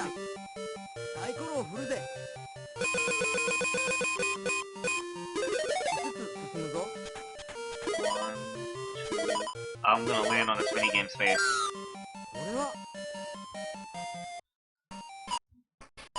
Alright, so, this is apparently Punch-Out. Dodging and everything. Doesn't seem as advanced, I'm just timing my punches. Oh.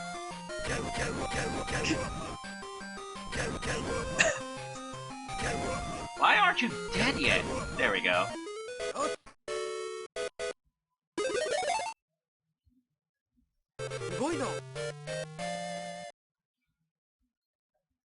Oh, I see, you're using the Fize Knuckle. So I get 9 stars when I clear that. Let's see what how the AI responds, usually by choking.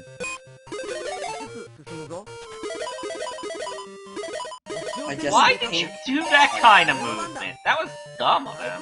Oh well. I guess you're supposed to get another... what do you call it? Another minigame if you land on the pink colored space. I believe like all the ones with the icon that's not a star are mini games. So yeah. I keep getting crappy rolls, dude. I don't want to roll a 1. That's annoying. At least you're getting a bunch of stars with it. True.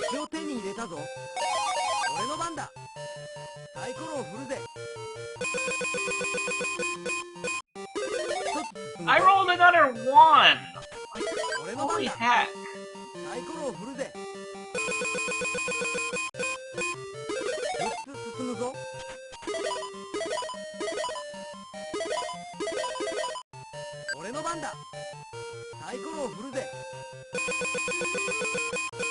Can't help but notice now, though I probably should have noticed it earlier, is that the background is filled with circuitry.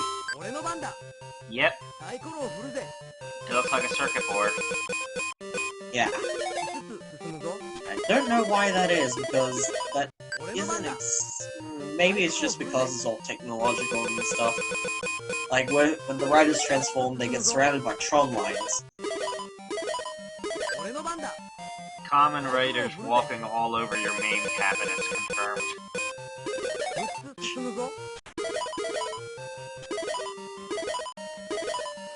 Or maybe, if we go even deeper in the meta, and that it's the circuit board to a Sega Pico.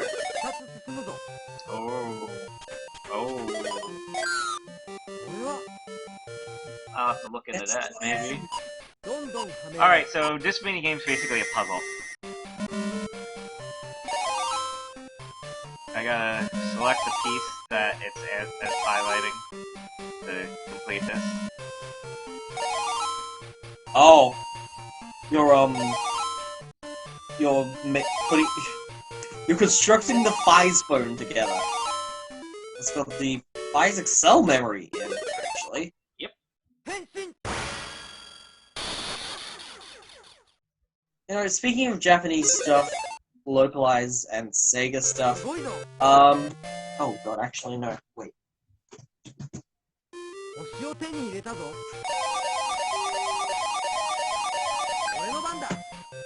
Oops, my DS was dying. Anyway, what was I saying? I'm finally glad that Puyo Puyo Tetris is being localized. Yeah, it took long enough. Well, they used the Nintendo Switch presentation of all things to announce it. Yep. Finally, a decent Tetris game. Suck at Ubisoft. Alright.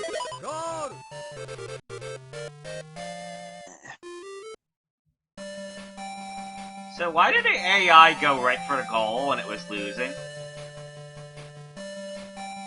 I Logic. don't know, maybe you get a bonus? Great, so let's shoot stuff with our guns again.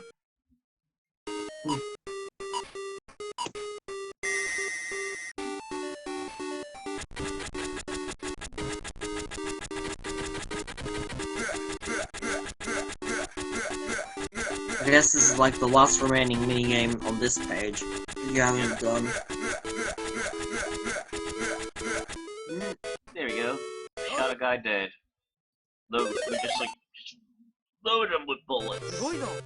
That's totally This is kid-friendly inaccurate to the material. show because this thing has limited ammo and you have to recharge by inputting a code.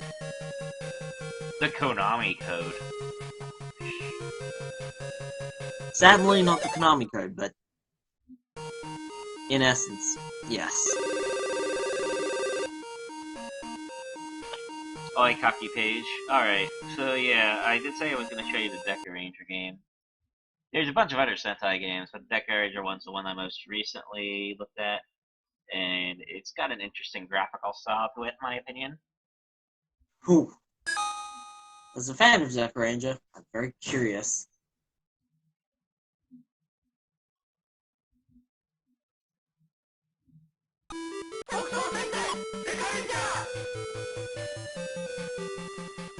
Title screen, page 1, here we go. So yeah, same kinds of minigames. Here's the battle game. Alright, who is your favorite among the Deca Rangers? I just want to say this right now. I'm disappointed that it did not begin with the theme song. Oh god. Let's take Deca Red. Alright. Can't go wrong with dual wielding. And let's see, here's some of the monsters I can choose to fight. I guess I'll start with that guy, because he's first guy. Alright. Oh, so here's how the game looks. It has some interesting animation. Like, the monsters themselves are like the common mooks. yeah. Except for like 2 or 3 of them.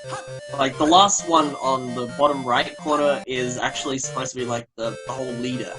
Whatever. Ah. What the hell was that gun move? You just pull out your gun very slowly and shoot a very slow projectile. And then you shoot both of your guns and do the same thing. So one thing that's a bit different about the Deca Ranger game and it goes to mechanics compared to the other Pico fighters is that the special moves always seem to come out after the 5th ground attack.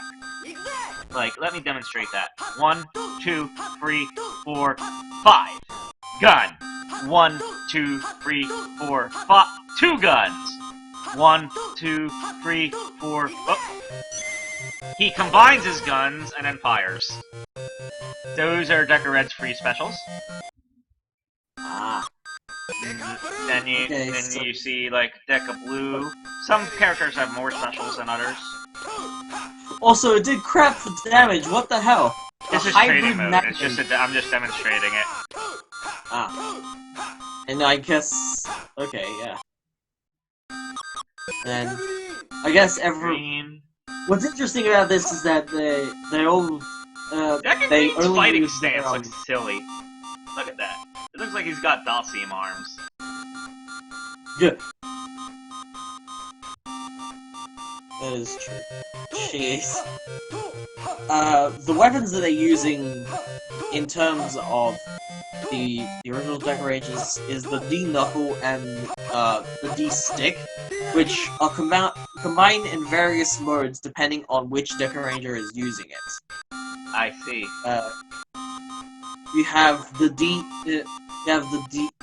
D-Shot, which is a combination which is used for Deca Pink and Deca Yellow. The 2 girls, as it were. Oh yeah, speaking of the girls... Then you have the D-Sniper, which is, Deca Blue's weapon of choice. Oh god, I forgot what Deca Green's one was, but I think it's the D Blaster, and then for Deca Red, he just has his own personalized Guns Akimbo, the Hybrid Magnum, or just D Magnum 01 and 02.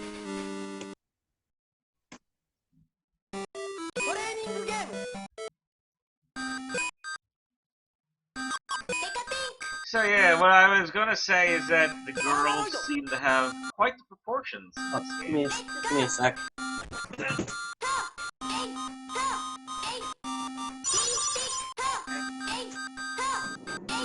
Sorry, I'm calling for stuff. So, what were we saying before?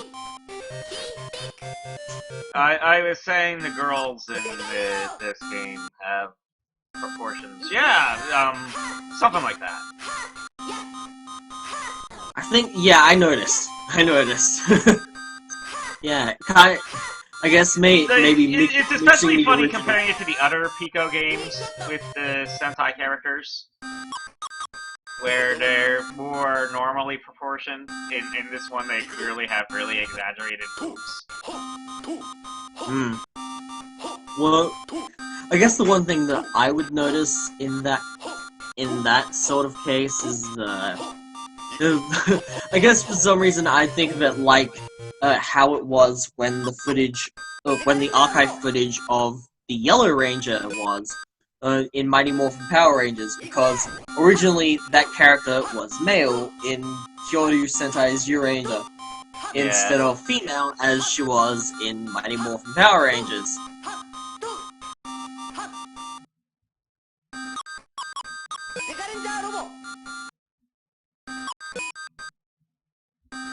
It's kind of funny because after how many years after that? It's like 16 maybe? They finally and actually did it and went ahead and put a skirt to a female version of that in Kaizoku Sentai Gokaija, because there's a bunch of instances where the characters of that show, right, because their power derives from all the previous Super Sentai as well as their own, some characters who are not male or receive skirted versions, like stuff that resembles the female characters of their show. Like if their females had like a leotard on, in terms of the suit design, they will have a leotard. If they had a skirt on, it'll have a skirt. Or like sometimes if they didn't have visual distinctions, and were for a female character anyway, like it was for Vol Panther and Gokai Yellow, or they'll just add a skirt anyway. Okay. And then the opposite happens, where if it's like for a male character who was originally female, as is the case with Hurricane Blue, their outfit will be made to resemble more like the male outfits. Like in that case, it doesn't have a skirt with like chainmail legs or something like that. It actually has like the full thing is red, and it's not like blue underside and blue undies and whatever. A little bit weird to think about that aspect in terms of that outfit, but that's just what it was.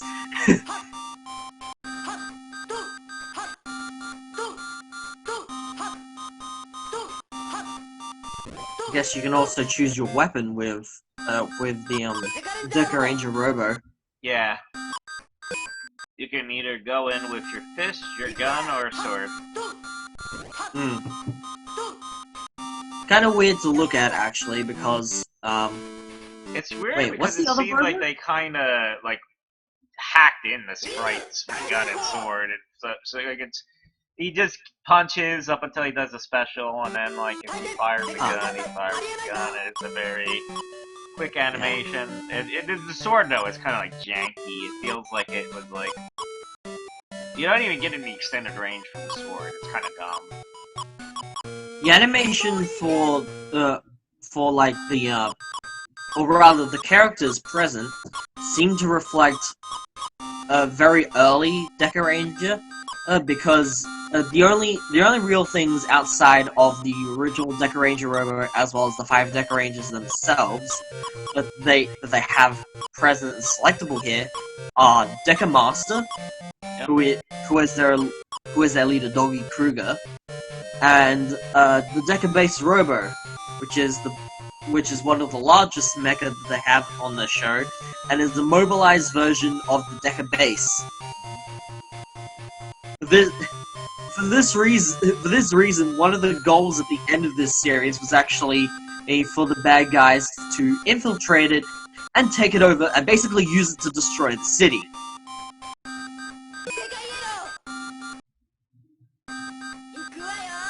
So yeah, there's a mode called Story Mode, but it's really just Survival Mode, so let's play that a bit with Deca Yellow, because Deca Yellow boobs. Fun fact: the actor who played Deca Yellow is a mother. Oh, okay. And various roles that she's taken on, since she's actually had her children, actually reflect her status as being a mother. Like, she later played a character in Juden Sentai Kyoryuja, who's not necessarily a mother, but like a bit like a sister in a family, and basically acting as a mother to a particular member of the family.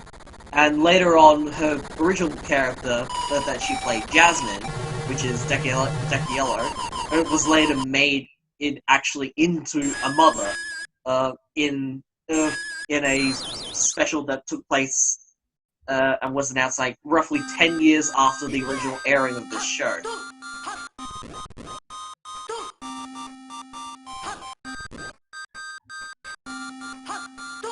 Wow, that Deca Ranger transformation, what the hell? The Deca Ranger Robo just connecting together like little pieces on toys, which technically that's what it is. What the hell, AI? Don't just jump over my bullets.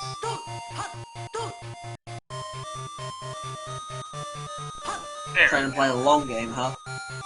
Yeah, I don't really have the health to, Yeah. Why does Deca Robo share the exact same health as Deca Yellow in the story mode? Okay, there we go. I shot him dead. Shot, you're dead. Boom, bang. Justice Flasher! That's actually what the name of the move is, I think. Oh, I wonder if I'd make a joke about the female rangers in this game, Deca flashing, but... So yeah, It's kind of weird that you say that, actually, because one particular character, Umeko, who is Deca Pink, is seen in a bathtub a lot. Oh, that's nice. She also used to be married to another Sentai alumni who is whose name I believe is Yuji Kaishi. And essentially, his original role was that of Red Racer in Gekitotsu's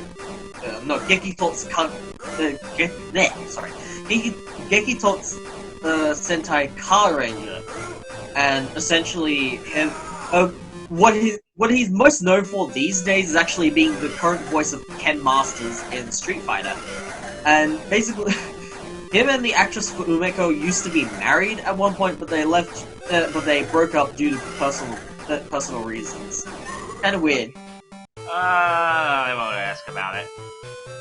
Yeah, I don't really know the details of that either. It's kind of weird to think about, considering there's a lot of stuff that I've been reading about on like the characters and the actors and whatever. But another thing about actors, actually, related to Super Sentai, a character in the newest Super Sentai, which is set to debut on February 12th, called Uchu Sentai Kyuranger. One of the extra rangers that is being present in the start of the show is actually voiced by by Seiyu, who is also a Super Sentai Illuminati herself, who previously played Luca Milfi in, yes, I think that's how you pronounce the name, in Kaizoku Sentai Gokaija as Gokai Yellow. And so, it's kind of weird hearing about this, because I later learned that that one of her roles in recent memory is actually the title character of Uchu Patrol Ludicor. And I've been meaning to see that series, so it's very interesting for me to hear. Oh, that minigame was Murphy? Jeez, Murphy running towards teammates and then blasting an enemy? Something like that. Yeah, basically, Murphy Oh, right there is wow, like... I actually managed to get the slot game on the first try. Nice. That's a miracle. That is a miracle. 2 or 2 and a 2. Yep. I got Deca Blue. Okay, so... in this minigame, I'm searching these houses. Searching houses. What? Oh god, it's this again. Oh, you're walking around the city. Yep. Oh, you have to find...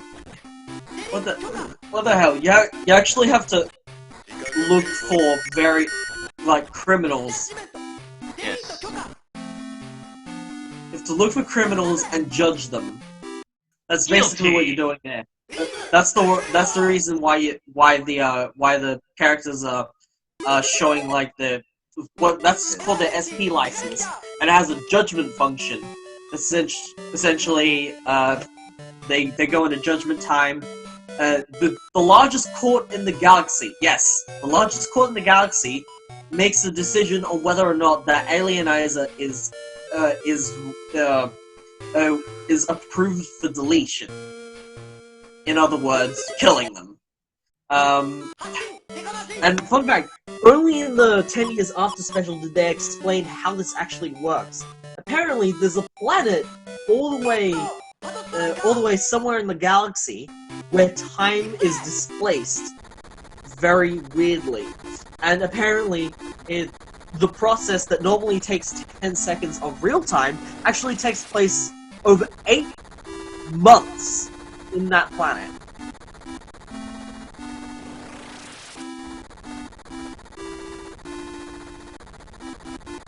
So, did they ever have any kind of drama incident where they had difficulty getting approval to delete someone they really wanted to delete? Well, no, not exactly, because they only showed off how that worked in recent memory, but they did have an what the hell? He just jumped out. Yeah, I jump out of that, and then I just shoot the guy. That looks like total Grand Theft Auto scenery there. Yeah.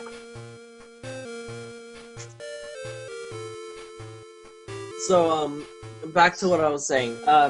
They did have a couple of instances where a character was actually okay and not approved for delete.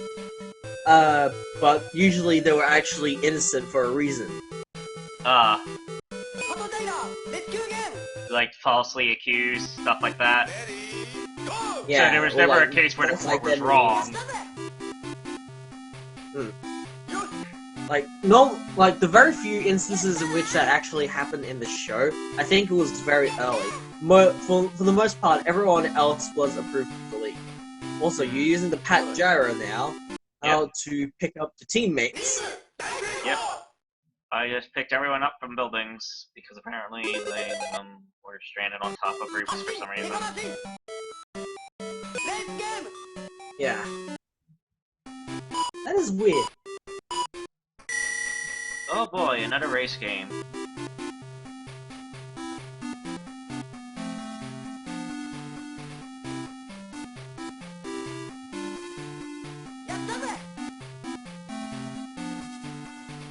Oh, this.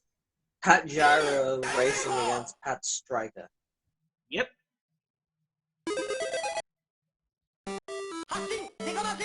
Oh, man. Kind of weird looking at this, but kind of cool as well. because Hat Striker changed appearance at a later point in the Super Sentai because it returned as a mecha for Heisuk Sentai Gokaija, where essentially it could split apart, become dual-wielding guns, and its tires were fitted with Gatling guns. Oh. Huh. Yeah. And also had the Gokaija logo on it, as well as 5 colors representing the Deca Rangers. A lot of stuff like that. It's kind of cool to look at this sort of thing because Gokaio, which is the mecha that it fuses with, is one of my favorite mecha of all of Super Sentai, because basically it fuses with other mecha of series past, done in like a new style because the toys actually have to make it toy accurate and whatever. Like there's this one which represents Hyakiju, I think? Hyakiju Sentai Gao Ranger, called, which is based on Gao Lion, and it can also transform again to represent Samurai Sentai Shinkenger, and turn Gokaio into Shinken Gokaio. Oh, it's really cool. And like for some reason the tail actually serves as a toy version of the Rekka Daizanto. It's really weird, but really cool to look at this sort of thing. And like toy to show to toy accuracy is also really weird for me to look at as well. Like looking at all of my Kamen Rider belts, checking out their sounds, how they play in the show, some unused sounds which may get used later in the show, like error, stuff like that. It's really cool for me. Yeah. Like, I bet there's a lot of weird stuff you probably noted in this game as well. That's like that makes you go like, "Oh, they did that," you know? I guess somewhat, yeah, in the context of, like, in relation to previous games, or like, to various, things It's in the interesting franchise. because there's a lot of Sentai games, like, on the Pico and Dina. Like, I'm fairly certain, like, if you go from Car Ranger, there's, like, one for each Sentai series that appeared afterwards up until the console was retired. You know what I mean? So when would the latest one have been then? Let's see. If I recall right, Deca Ranger might be the last one on the Pico. The series that was after that was, I believe, that game's on the Bina. So I might be getting that one soon because it was like really cheap on eBay recently. eBay and Amazon. Ah. But yeah. Yeah, the latest. Let's see. After Deca Ranger was Mahou Sentai Magi Ranger. It's the equivalent of Power Rangers Mystic Force, and it's exactly as it sounds. It's all about magic. Let me see. Magi Ranger.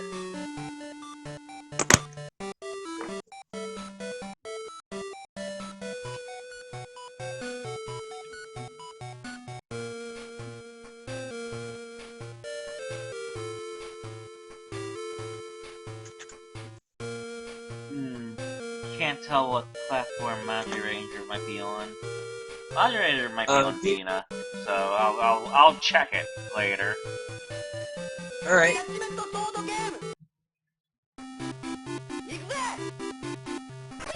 Where is that list?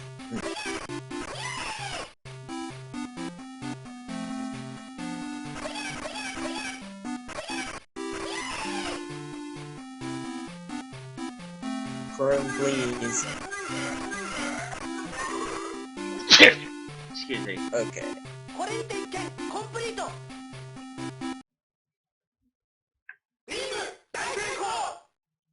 But yeah, it seems like they always made like one of these Pico or Bina games like fairly early, or maybe even like before they finalized everything for the Sentai series.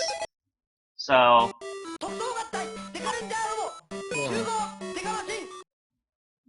have some things that are a bit, like, not what you'd expect.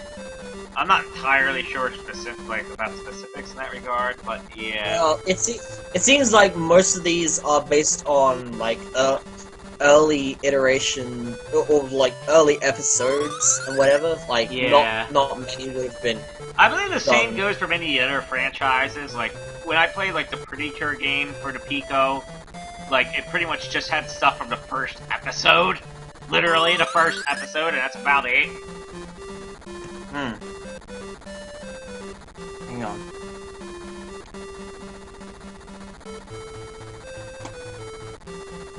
Hang on.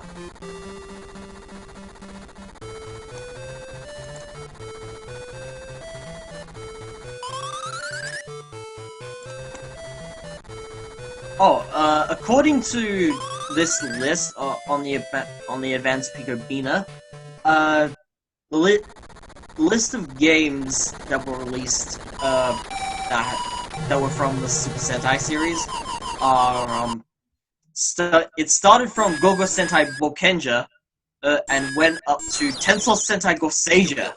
Oh jeez. So the Magi Ranger game that you're talking about must be for the Sega Pico, because I'll go check it it. doesn't have it in this list. Magi Ranger, Pico. I mean, there's also the slight possibility that Magi Ranger may have skipped being a game. I'm not entirely sure. Maybe. Like, I don't see any listing for Magi Ranger on Pico, so it's possible that it was skipped because it was in a weird transition period. I'm not. Again, I searched most of this myself. There is no Magi Ranger that appears to be in. That's a bit of a bummer. So I guess the next one you would be looking at is Gogo Sentai Bokenja. Yeah.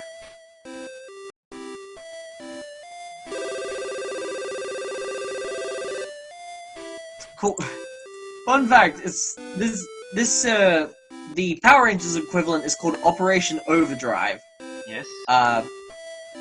Like the series is basically like treasure and exploration, but for some reason they focused, like in the international version, on like the rev meter for some reason. I guess this makes a lot of sense because there's a lot of engines featured in this. But then they come out with Power Rangers RPM, which is based on Engine Sentai Goonja, and the Rangers for that series are known as the Ranger Operators. Confusing much?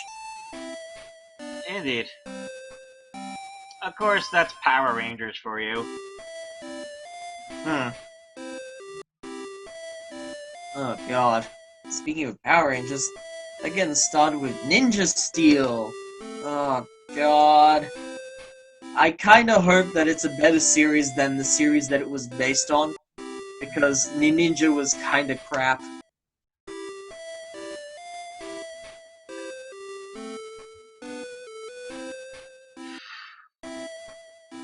I feel kind of disappointed that that American Power Rangers is literally just like reusing thematic elements from that are like barely more than 15 years old at this point, you know? Like, they reused dinosaurs, they reused ninjas, they reused, you know, cars, I believe, at this point. Like, it's one thing if Sentai does it because they keep churning out new ones every year, and they've gone through so many different themes that it's almost impossible to think of new ones. But Power Rangers, it's like, Power Rangers didn't even do a video game themed one like Mega Ranger. Why are you rehashing themes? Well, I guess it's partly because they use a bunch of the archive footage, so naturally it has to conform to that in some way.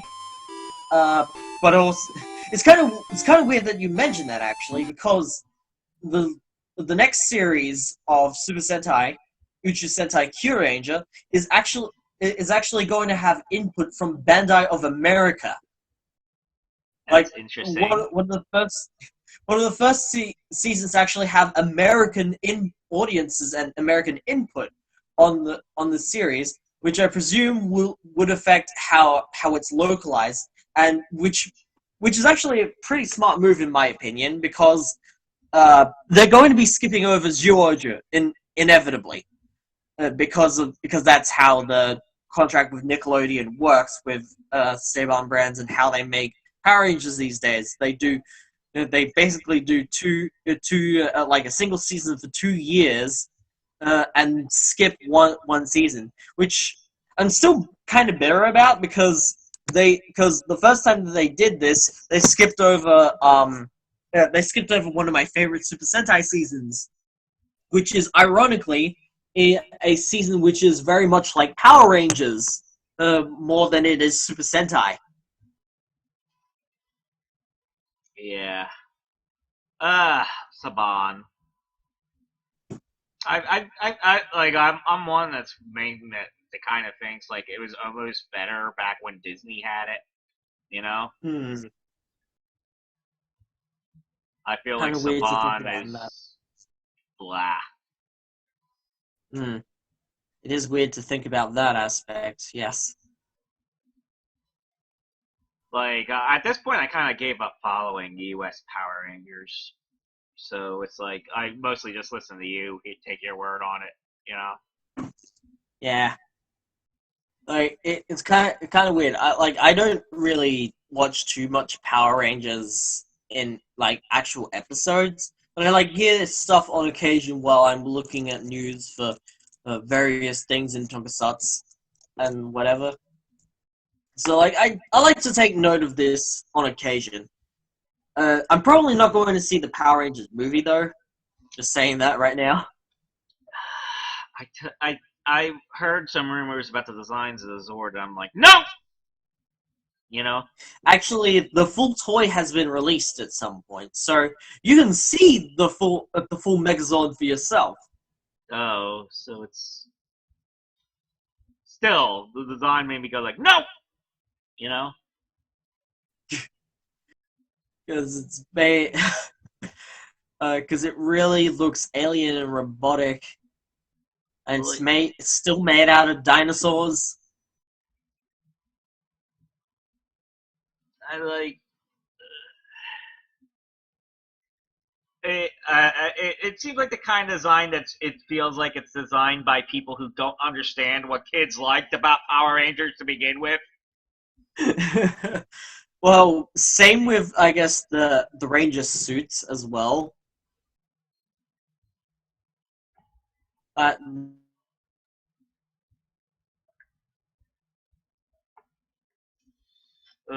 me see if I could get a picture of whatever that thing was. No. Compared to the original, compared to the original Mighty Morphin, like it's super Americanized and super Hollywood. It's ridiculous because I thought Mighty Morphin was really damn Americanized as it was. Like, why would you want to Americanize it more? It's got all this fancy CG and whatever.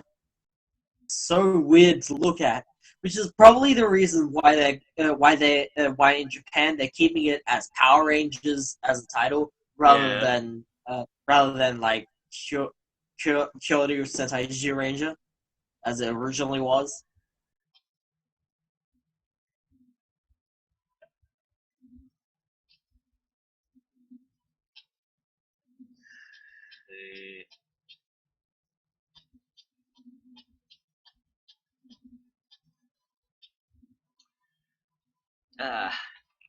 And another thing, I could probably understand like Americanizing it maybe a bit more, but like there's Americanizing it and then there's Hollywoodizing it.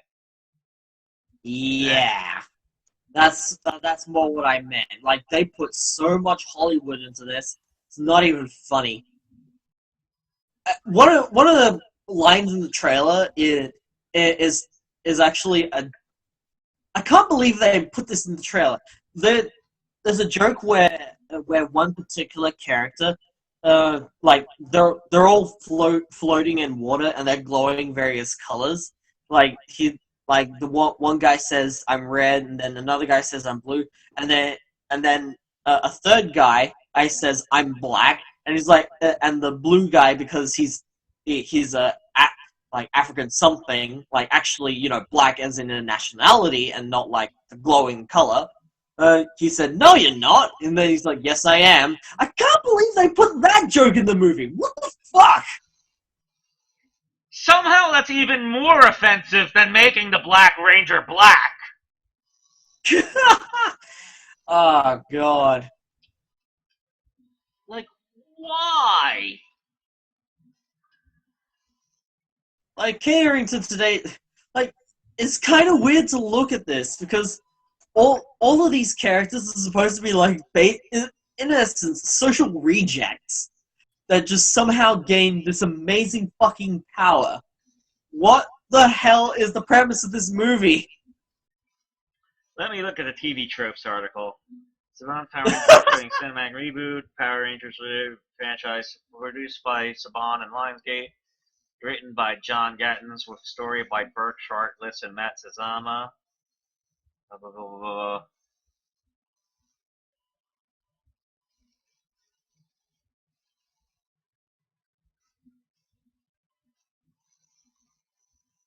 For reference, I think it's easy to find compared to others because it's simply called Power Rangers and like nothing else. Like no Mighty Morphin as in the original Plans series. for as many as 7 sequels are already. What? Are you insane? When the first movie's not even proven. So are they like gonna cover Zeo and stuff and shit? Oh god. Like 7? I think that would go all the way up to Lost Galaxy. You know? Jeez. Fucking Ginga Man. Like, I think that would basically cover, like, the original Zoo Ranger adaptation, Lord Zedark, Ivan Ooze, Zeo, Turbo. That would cover, like, the White Ranger and the Green Ranger as well? Yeah. Oh, like, God. That sounds like a movie for each season of Power Rangers, so it would probably go all the way up to Lost Galaxy. I kind of hope that they actually cover, like, the full Dire Ranger team, actually. Like, not just Kiba Ranger, as it was in the original.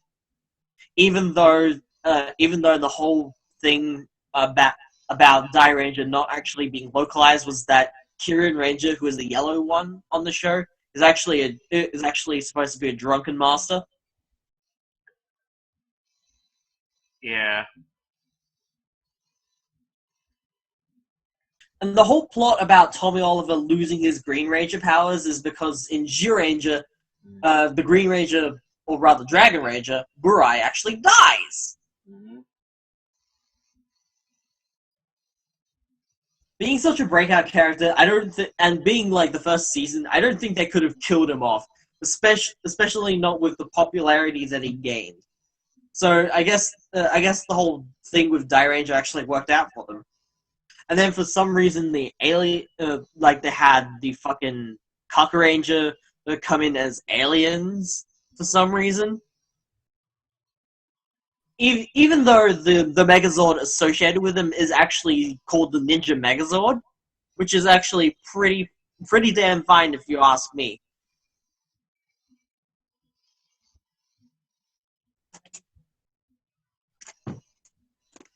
Let me see the list of Power Rangers actually. TV tropes. Show me the list. Power Rangers franchise. So you're saying as many as 7 sequels already planned? Let me link you to TV Tropes article. Yeah, I've already got the TV Tropes article. I'll link it in a screen chat anyway. You know. Oh boy, Yeah. adaptational angst upgrade. Typical Hollywood. So Mighty Morphin Power Rangers seasons 1 to 3. So like elements of Zyuranger, Dire Ranger, and Kaka Ranger. Then I got Zeo, Turbo, In Space, Lost Galaxy, and because it's 7 sequels, you said, then it will cover up to Lightspeed Rescue, assuming each movie was one of the seasons.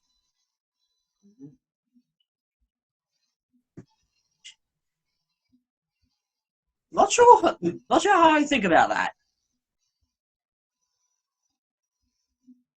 Yeah. Like they just stopped short of something that is of one season that is believed to be one of the best in Power Rangers, which is Time Force. Ugh.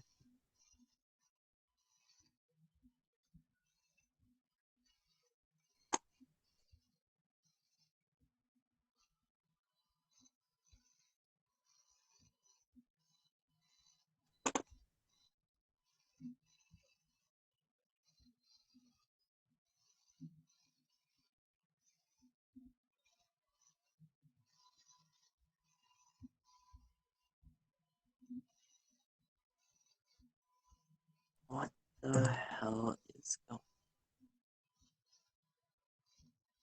on? Jeez, they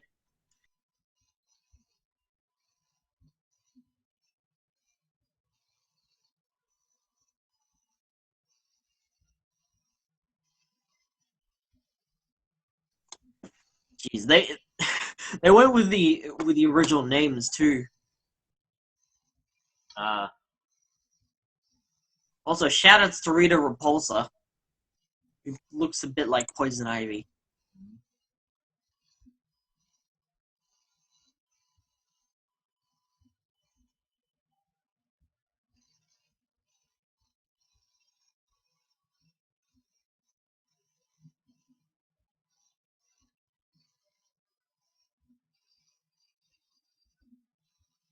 anyway, I think I'll stop the stream for now because I kind of stopped playing games. Yeah, just listening to me going Yeah. on about Alright. how all this Power Thank Rangers stuff. everybody for tuning in, including the people whose names I can't pronounce. I And will I be streaming. apologize for not saying goodbye to Bradley earlier. Don't worry. You can do that later. Like, just say goodbye when she's next on and stuff. Yeah. I might have more Pico games to stream later. See you all then.